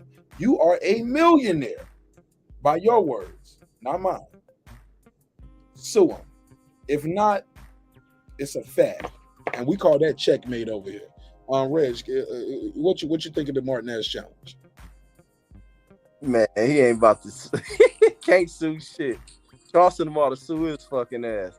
Reg, I'm cold with it when I do it like that, huh? Man, that's why that motherfucker canceling shows. He won't be on there tomorrow. Y'all who view the channel, man, he won't be on tomorrow. And they going on a sabbatical, man, for this whole month. He know damn well Charleston putting that phone number up there and people's calling him, harassing him. And he immediately knew not to go on because of questions that would come from that. He trying to let that shit, cool off a little bit. But people gonna challenge that, man. It's like, and it's odd that you come out with this film you was hyping up for months, and never once have you done a show dedicated towards people's, review of the film. Like he's silent on that shit. Nobody's talking about that shit. And now his film is ruined because I think what's saying Tony was supposed to premiere it in some theaters and that video's on. And now they're gonna cancel that shit. It's like, man, this nigga's done, man. He's done for all that dumb shit. And even I just want to say this about he tried to speak about, because I know he'd be listening to the videos how he dropping they offend him, and about where he not really from LA and how much of a sellout, where he showed then he finally come out and talk about he did have a black male influence in his life, which he tried to hide for so long. So there was a stepfather around. But the community in which he comes from, like I say, and it shows why he has no friends. In that neighborhood, like he grew up in, or in that house, there ain't no kids around to fucking play with. And this is this nigga problems. Why he can't formulate friendships that last for anything. Why he's always falling out with people. And he didn't grow up in a black community. I think that's one of them predominantly Latino areas over there. Especially when he grew up. He ain't had no black friends. Like, motherfucker's just been sheltered. He's just been sheltered in his house.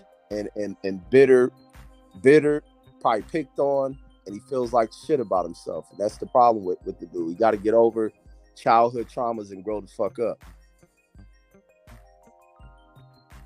Ben Israel, click the link real quick before I close this shit out. Because Ben Israel been trying to reach me. I've been missing him. His calls, not missing him. I ain't no. Stop it, nigga. None of that going on right here. None of that vagina talk. No. I've been missing his calls and his messages. And when I call him back, he's missed mine. But I'm trying to help Ben Israel set his thing up. Ben Israel got some things I'm working with him on behind the scenes too. Trying to They gonna start a channel? I ain't, that ain't my thing to say what he is and ain't gonna do. You know what I'm saying? I ain't gonna be, look, matter of fact, fuck it, I'm the Floyd Mayweather this shit. When Ben Israel started channel, when that shit really start going and we launch, you're gonna hear from me first. If you don't hear from me, you're gonna hear from Fire Hype. Man, and y'all, and it ain't gonna be Fire Hype, so it's gonna be me. Yeah. Then with the channel is gonna be the funniest shit ever, because I think every show gonna be fucking about. Get ready, motherfucker. That shit gonna be Earl Spence every day. Oh, I'm going. Shalom to the panel. Shalom, Reggie. Shalom, Mark. Hey, look, he gonna be worse than JFL, nigga. Hey, as soon as he go live, nigga, I'm hitting the link. He gonna have to explain to me why you robbing from mama, bro. Why you gonna take mama money, bro? You around here selling this fight. Then, Fred, you had me convinced because I looked up to Fred, man. But Fred, I'm looking at my notes and you ain't doing shit but hating on black people. I do. I'm about black on black. I love that shit. I ain't about the black on black violence like I gave you my word, Reggie. I'm pulling away, but to them niggas, I'm gonna use that word. To them niggas who always sabotaging our people. Them the niggas I'm coming for. Dumb the motherfuckers. And Fred is a candidate for that shit though, dog. He leaving himself wide open for this shit. And then you ask yourself all the hate about Floyd, then Aaron, then any black fighter. This motherfucker got a problem. I came over there talking my shit about. He let me vent about Terrence Crawford now. Soon as I went to talking about Robert Aaron fat ass, oh shit, I was booted off that bitch quick. Then I'm in the chat like, Fred, what's up, man? Motherfucker talk about their people. You let me, you supposed to be like, nah, Ben Israel, don't do that. Ben Israel, slow down. So overwhelmed that your mic is in. I just realized you got a good mic tonight. What the fuck, this nigga Ben Israel is lit. Let's go. Man, shit, because Reggie, when Reggie was doing this shit, I was like, damn, Reggie fucking with his son nut, because that's how I started fucking with Reggie, through Fred. You feel what I'm saying? In the election chamber. You know what I'm saying? I call it election chamber. Did you say his son knucking up? What? Huh? What you said? You said his son? Nah. I said I met Reggie on this platform. I thought you said something like his son, like he was. I thought you were trying to say Fred was Reggie's YouTube daddy. No. Reggie. See, one thing about you, Mark, you a lead prosecutor. Yeah, you ain't gonna lead me to that shit. Oh shit. Reggie can defend himself now. Reggie got the shoulder roll and he got a high guard. Oh no, I fuck with Reg and I fuck with you too. I really didn't hear it because low key I got a super chat. Hey Reg, look at the screen. Reggie, it's on into that nigga. Take the movie down, nigga, and give them refunds. Give out them refunds. If you ain't giving them refunds back, we gonna stay on your fucking neck, nigga. Shout out to D Calico with the $2 super chat. D Calico making $2 super chats great again. He said, "That's enough. Where's the gas at?" Salute, I'll salute. give you the $2. You give him the $2. All right, pay him the $2. Oh, pay the $2. Yeah, that's unbiased. You being fair right there. But when you just talking to your people, and Fred blacker than a motherfucker, Reggie, Mark, that bitch blacker than that's a black ass motherfucker. For him to our people the way he hating on him, man, I'm about ready to fuck Fred, man. That's the way I'm feeling right now, man. Cause it's enough of this shit. You around here kissing Robert Aaron ass, his whole asshole. But you got all this animosity by brothers like Al Hammond who doing incredibly great things for these fighters, though, bro. After boxing, that is, and in boxing. You feel what I'm saying? So you supposed to be trying to uplift Al Hammond in the best way you know how, but you got motherfuckers around here with question marks about Al Hammond. But you want a motherfucker to go with the same token now to praise Robert Aaron. Man, fuck Robert Aaron and Top Rank. How about them apples? Yo, my man ZR1 in the chat, he talking to you, Reg. He said, Reggie Owens, can you believe Kyle was defending Fred, saying it's not true about the scam? With all due respect to my brother Kyle. Kyle ain't even ordered the fucking movie. No, I want. That's funny, but with all due respect with my brother Kyle, in any other situation, you'll be like, man, I ain't got nothing to do with that. Man, that's how they feel about Fred. Is what it is. Don't play both. Look, you can't say I ain't playing no side, and then you picking side. No, man. Let that man speak for himself.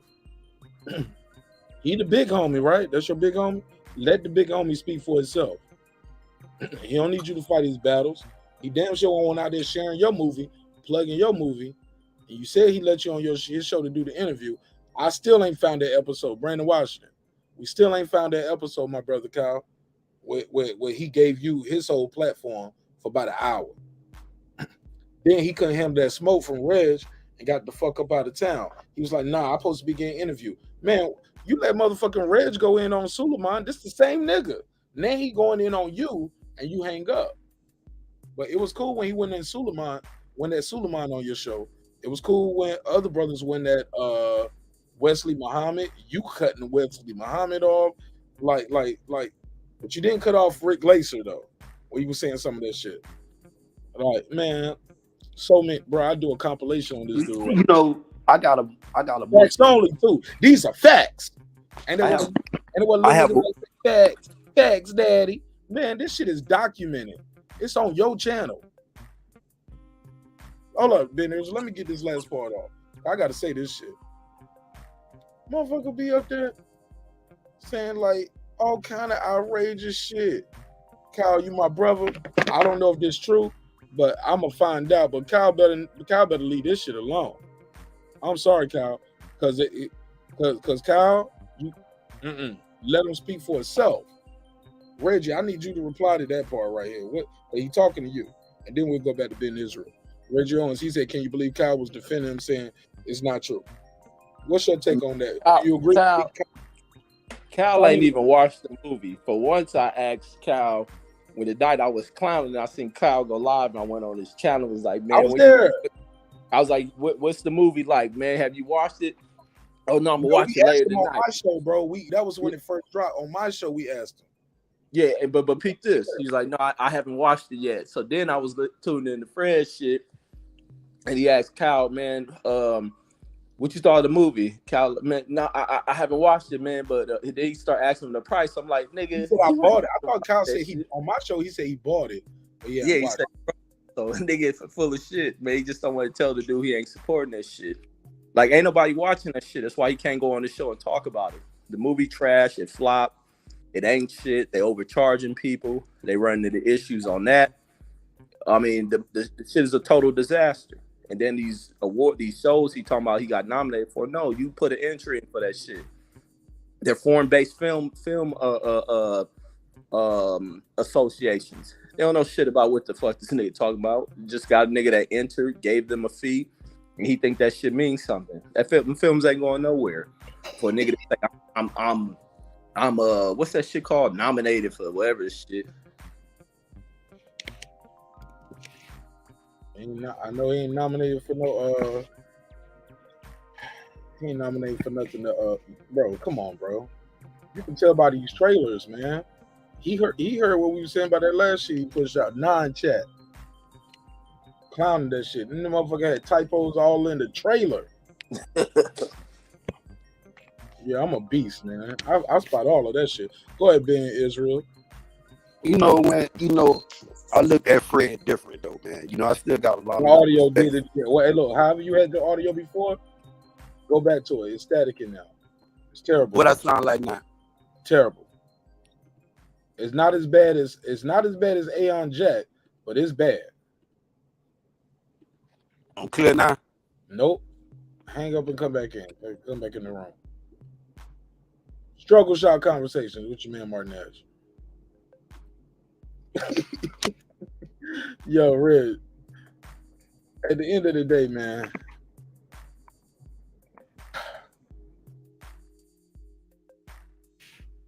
Kyle, let that man reply for himself. You speaking for him before he even speak for himself, my little bro. If that's true. That's all I got to say about that. Because I ain't going to bash Kyle. You know what I'm saying? That's my guy. But Kyle, let that man speak for himself, homie. If you're going to stay out of it like you said you was, well, stay out of it then. Stay all the way out of it. Don't be no, if you ain't going to be no witness, if you ain't going to be on the, if you ain't going to be on the offense, don't be on the defense neither. You know what I'm saying? Or when people bring certain shit to you, you be like, nah, that ain't what happened. But what happened, man? I can't say it on air. I hit you offline. Nigga, I still been waiting for that story. Because if not, it's going to be what it's going to be. I'm going to keep running with how the youngest like to say, he's doing narrative. I was like, what? I had a nigga tell me one time, nah, don't make me narrative. You're doing narrative. You're doing narrative for me. Don't make me narrative. I'm like, do you even know what that word means? Because you're using it totally out of context. Right? You get what I'm saying? Yes, we are talking. So narratives are being said. You know what I'm saying? Like, we are talking. We have an opinion. We have views. But you talk about don't make me narrative. It's using it kind of like in a don't narrative me. Motherfuckers are making this shit a verb. Sad. Stop narrative. Stop putting that narrative for me. Stop narrative with me. You're narrative-ing me. Like, nigga, this nigga trying to make this shit a conjunction verb. But go ahead, D Calico, what up? What's going on? I was going to say the thing about narrative. People are supposed to let the facts and the information drive their narratives. You know what I mean? But it's really just opinionated. That's why, narratives get called that. Well, it's a double word. It's a noun and an adjective, but it's not a verb though. People don't realize once you talking and you giving your point of view, you are giving your narrative. But people the word narrative has a negative connotation in this space right here. Yeah, just like the word conspiracy does. Absolutely. Yeah. Absolutely. Has a negative connotation. Connotation, guys, another good word for you. Look that one up. But go ahead. I digress. Go ahead, Calico. Talk to him, man. Yeah, but everything is connotation versus denotation. Yeah. So they might need to look into denotation, right? That's why we say English speaks with a forked tongue, because one word will have a double meaning because it'll have a denotative meaning and it'll have a connotative meaning. See, connotative linguistics is like when we say the word bad means good. Right. You know what I mean? Damn, that bitch bad. Great example, bro. Yeah, that bitch bad. So that's connotative linguistics. But that's not what the word. Who don't know the language well, right? Mm-hmm. Man, that's a badass watch. You think about the diamonds in the watch is fake. That's a bad watch. No, he's telling you, no, that's a badass watch. All the diamonds in that watch. I get you. Go ahead. It's almost like a form of telepathy, because that's not what the word means, but we all do, comprehend well. You know what I'm saying? Exactly what one another's saying. Like, we can go to a whole another city and they talk way different and you'll still catch on to everything they saying. You know what I mean? Like, even though they twisting the word up, like they giving it new connotative, meanings. Yeah. But what I'm saying is, what's really important is what a word denotes. You feel me? And a lot of people think connotatively, and they reading stuff like the Bible, right? When they should go off what the word denotes and not what it connotes, because connotation or connotative linguistics is basically Let's go. Talk that etymology shit. Let's go. That basically got to do with your emotions. Let's You go. know, that's all connotative linguistics. It's emotions. So if we're gonna be scholastic, then we got to go with the denotation, and that's where etymology come in. You know what I'm saying? The etym is what a word denotes. You feel me? The origin of that word. Yeah, that's about it, man. It could go on forever, but that shit, Calico. I took etymology in high school. I took elective English as English as an elective in high school, homie. Hey, bro, they call me etymology. I remember signing up for it, and I was like, this shit gonna help me with my raps. yeah, real nigga shit. That was the first thing I thought of, yo. Reggie, you heard niggas think about that. Shit. You ahead of the game, boy. You ahead of the game. If you thought like that, boy, you ahead of. Hold on. Say it one more time, Reggie. I said, be started spitting that woo lyrics and shit. Be like shit, Wu Tang. I thought I was gonna be better than that. What you say, Calico? No, I would say, boy, you was ahead of the fucking game thinking like that in high school, boy. You was a bad man. 11th grade, man. I was like, I'm gonna take elective lit. And I knew it was an AP class too. You know what I'm saying? It was an AP class. It was, I was like, man, I'm gonna take elective lit, yo. You know what I'm saying? Hey, but they call me the neighborhood etymologist. It was an A+ class. So what now? I said they call me the neighborhood etymologist. Yeah, man. But I definitely love it. I've been studying it. I ain't been studying as long as you though, but I definitely been studying it for over a decade. I'm not gonna say I studied this whole time, but it sparked something in me at a very young age. How old are you in 11th grade? About 16? About 16. Yeah, 16, 17, you know what I'm saying? So that shit just sparked something in me, and I was like, yo, I'm signing up for this. And I did well. I mean, I got pictures with my her name was Miss St. Arge. I still remember. Chubby white girl with black hair. She was cool. She chaperoned the prom. Low key, man, I thought I could have smashed Miss St. Arge, but if I wanted to, I really, because she was a younger teacher, but she was ugly though, man. I ain't gonna lie, she was ugly, but you could tell she was feeling niggas in that motherfucker. And I'll never forget, I came in there with my damn bucket hat on. Oh yeah, I've been doing the buckets for a minute. She said, take your hat off, LL Cool J. I was like, I took the hat off. And she said, bikinis small, heels tall. and she did her hands like how he did it in the video. And I was like, oh shit, she fucking with the kid. That bitch don't call me LL Cool J in high school. All right. Hey, I bet you that you won't. Now that I think back on it, yeah, I could have fucked him. Hey, Mark, I bet you won't put stripes in the hood for Miss St. Arge, respectfully. Yeah. Hey, Mark, I bet you won't put a picture of when Errol Spence. I said that about Miss St. Arge. I feel bad now, man. Yeah. We're gonna clip that out. Hey, but what I'm saying, I'll never clip it out. Hey, what I'm gonna say, I bet you won't pull up a picture of that clip where Errol Spence and Terrence Bud Crawford was you're right. I'm not doing that tonight. I ain't even on the boxing talk tonight. Hey, because you know damn well you look just like Errol Spence in that goddamn in that picture right there. Nah, I ain't lying. I wish I looked like a multi-millionaire, bro. I'm telling you, man. All this chains and glory on. Errol Spence in good shape in that pity. Like Bud said he fat. Bud ain't never met me. I'm gonna show him what fat look like, homie. I'm gonna pull up like Reggie Owens and Sir Senior in that picture in that casino, nigga.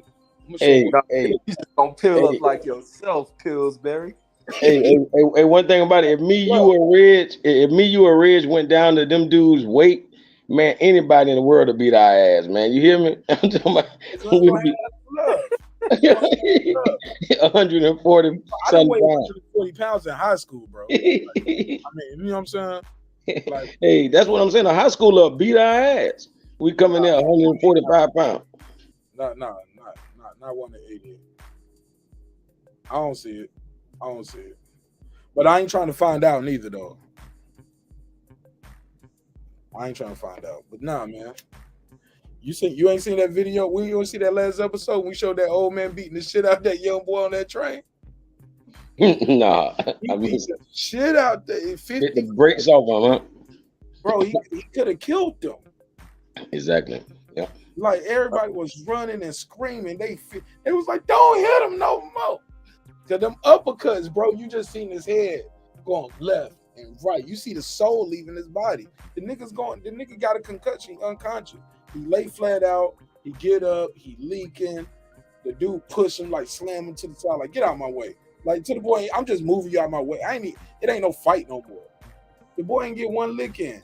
Then the old man was like, "You want some more?" Because he was like, "I'm still standing." He said, "You keep on, yeah, you standing here now. But the next time I put you down, you won't get up." Yeah. Matter of fact, I got a little short video of my uncle. You know, he like a 5th degree black belt, 5th dan. So he like a professor. Man, he breaking like 9 blocks, like in the short little video. So he do that shit like it ain't nothing, man. Damn. And man, I don't even want to imagine him putting hands on nobody. He ex-Marine and all of that. So yeah, man. But yeah, we going way beyond the pale right now. But shit. Yeah, man. What's your take on the Juneteenth and Father's Day before I let you go? I mean, Father's Day just proved what it is every year. And I'm glad you did the show afterwards so I can say it and nobody try to disprove it. Because I know women ain't do a damn thing for no man. You know, they might have did something for their father a little bit, but they ain't do nothing. They ain't doing nothing for men. You feel me? They probably wasn't even wishing men happy Father's Day. A man was holding the door open for their ass wherever they went, and they didn't even thank him for that. I'm just saying, it's like that. But you know, on to Juneteenth. You know, Juneteenth is really associated with the Washita Nation, and the Washita Nation won a Supreme Court case June 16th or June 19th. I mean, my bad. 6/19. June 19th, 1848. That nigga reading his PowerPoint wrong over there. But go ahead. You almost. It is. Now I'm reading in my head because it's 6/19. 6/19, 1848. Yes, so that's June 19th, 1848, and that's when you know, they won that Supreme Court ruling. Even though, you know, with the Revolutionary War and everything, offsetting everything, they never did get the land they would rightfully deserve. You know, after the war, they didn't get it. But what I'm saying is, that's what that truly represents. You know, like they you know what I'm saying? They really, you know, won they won the Supreme Court case and really won all their land back. It just never quite materialized. No, that's the same thing, Calico. Huh? It's not the same thing. That Juneteenth is different than what you're talking about. No, I'm telling you, that's the real Juneteenth. But I know what you're saying about slaves and all that. Yeah. But I tell you, we Moors. So I'm gonna go to the greatest source, which is the Washita Moors. That's the oldest indigenous people in America. You know, and that's a shame that a lot of people call themselves Aboriginal and Indian and all that, and they ignore the Washita Moors and be like, we ain't no damn Moors. But the Washita, direct descendants of the Olmecs, these people are Moors. You know what I mean? Like, it's only 2 ways people came to America. They either walked, that means they Siberians, they came from Siberia, or they took a boat. And it don't mean we all came from Africa. It just means that people had to get here. You know what I'm saying? That's like how people got to Jamaica. Come on, man. You know what I mean? People travel. People had boats. If you were traveling like that, you were Moor. That's simple to me. But they're making it real difficult nowadays. And Moors never were slaves, so you can look up the Abraham Lincoln case where Abraham Lincoln was a lawyer before he was a president. And one of his most famous cases, he stated that my client is not a Negro. He said, though it is a crime to be a Negro, it is not a crime to have black skin. And he freed this man by stating that my client is a Moor and not a Negro. But yeah, that's about it, brother.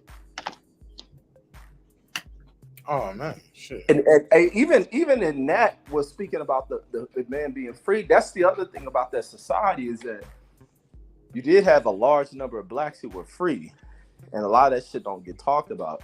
And I think those are also the things that get hidden in where many people just come with the imagination of slavery, like what was what brought about the freeing, not just manumissions and they buying themselves out of slavery, but some of these people were free and off limits towards the slave system. And how did that come to be?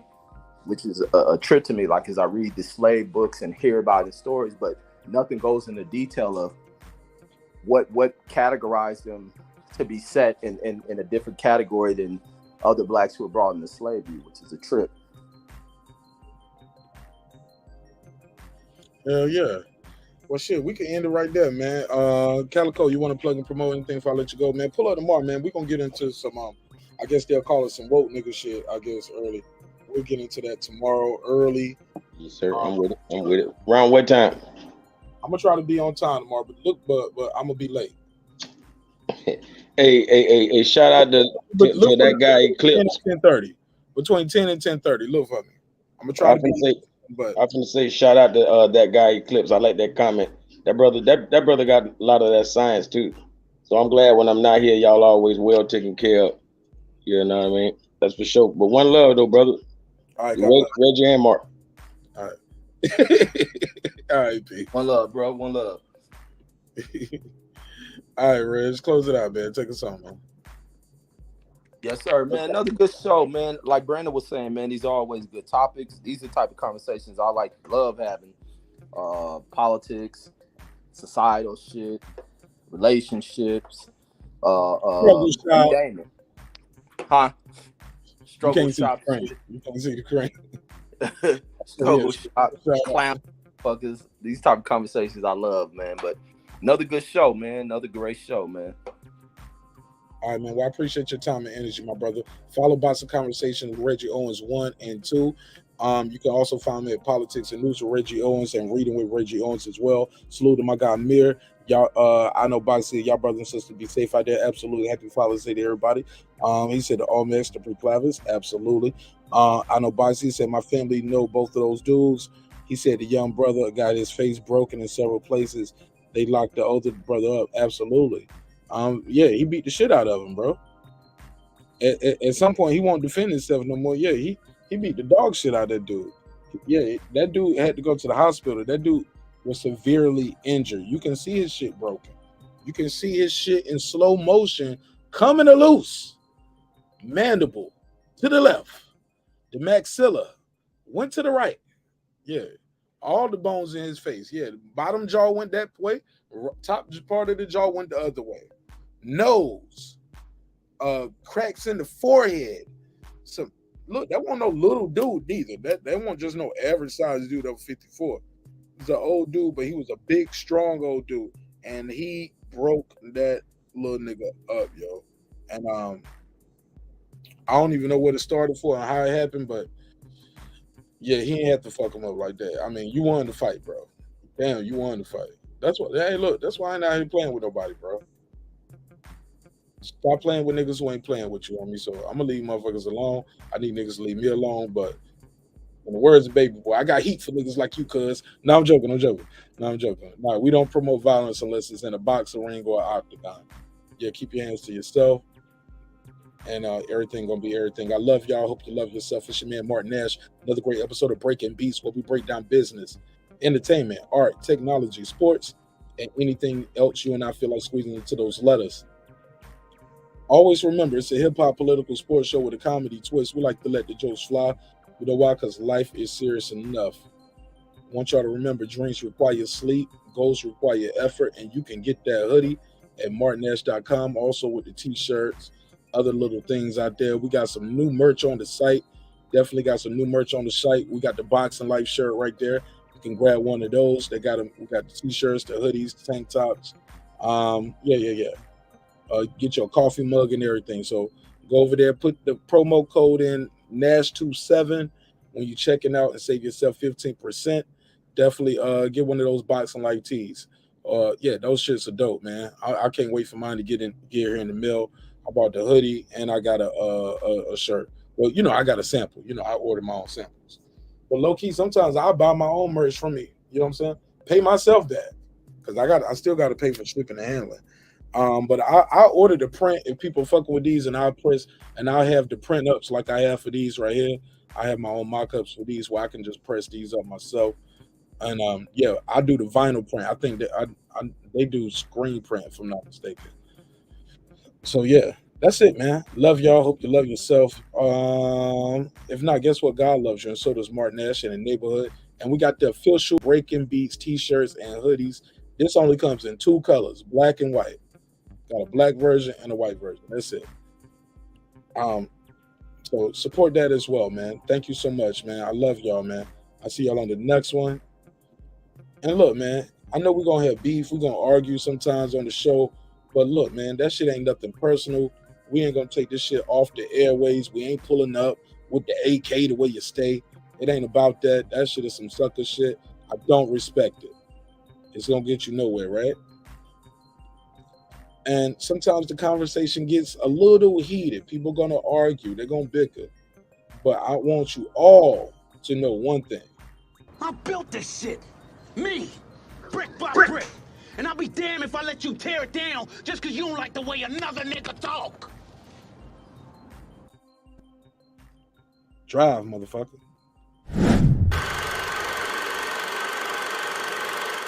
This that squad sound.